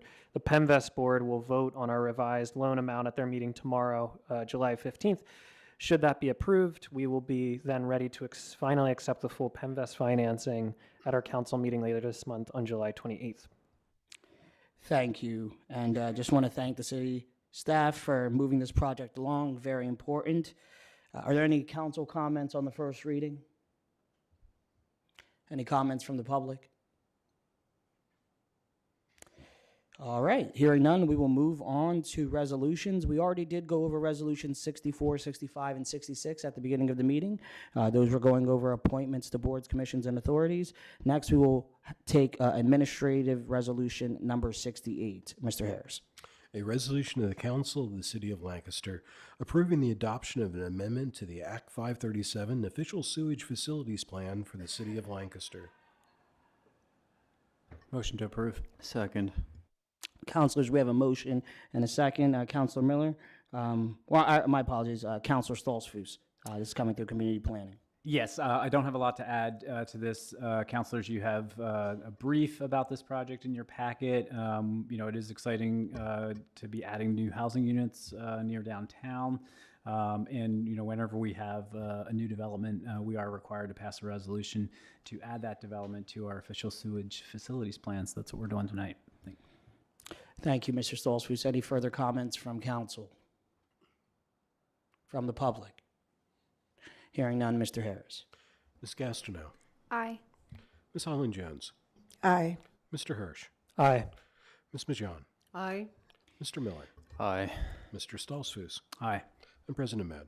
Aye. Next, we will take up administrative resolution number 69. And Mr. Harris, if you would please read that into the record. A resolution of the Council of the City of Lancaster approving an easement agreement between the City of Lancaster, City, and the Hamilton Club of Lancaster, Hamilton Club, granting an easement to the Hamilton Club for an encroachment into the public right-of-way over East Orange Street for an accessible entrance ramp and door overhang. Motion to approve. Second. Thank you, councilors. Councilor Miller, anything else to add on this? No, Council President, this is pretty straightforward. It's just allowing them to build into the public right-of-way to install an accessible entrance ramp. So I think it's pretty much covered in the title. Thank you. President Ahmed, if I may. Yes. I just wanted to add that we did ask at our committee meeting that they are taking the least amount of easement into the public right-of-way as possible, so that they can not impede any more of the sidewalk than it already is done in some areas. Thank you. And this will allow them to allow their members and guests to enter in a dignified way while using ADA requirements. Anything from the public? Hearing none, Mr. Harris. Ms. Gastineau. Aye. Ms. Holland-Jones. Aye. Mr. Hirsch. Aye. Ms. Majan. Aye. Mr. Miller. Aye. Mr. Stolzfus. Aye. And President Mad. Aye. Lastly, we have administrative resolution number 70. Mr. Harris. A resolution of the Council of the City of Lancaster authorizing the filing of an application for funding through the Commonwealth Financing Authority Multimodal Transportation Fund Program in the amount not to exceed $500,000. Motion to approve. Second. Councilors, we have a motion and a second. Anything else to add, Councilor Miller? This is pretty straightforward as well. This is just certifying, allowing the city to apply for a grant to connect this project with the eastern portion of a bike path that traverses the city and connects to trails in neighboring townships. So it's a great project, and it's just giving them permission to apply for funding to get it off the ground. Thank you, Councilor Miller. Excited to see this coming to fruition. Anything else from council? From the public? Hearing none, Mr. Harris? Ms. Gastineau? Aye. Ms. Holland-Jones? Aye. Mr. Hirsch? Aye. Ms. Majan? Aye. Mr. Miller? Aye. Mr. Stoltzfus? Aye. And President Mann. Aye. That concludes our legislative agenda. Brings us to the report of the mayor. Mayor Arroyo is not here this evening. He has already given his remarks that were read by Chief of Staff Bakay during our legislative agenda. So that brings us to the report of President of Council. I will be brief, but I did want to thank Councilor Holland-Jones, who will now also be the council representative for Department of Neighborhood Engagement as well as personnel. So I want to thank you for taking that up, Councilor Holland-Jones. And with that, we will take it to any council comments. Hearing none, I will hear a motion to adjourn. Motion to adjourn. Second. All in favor? Aye.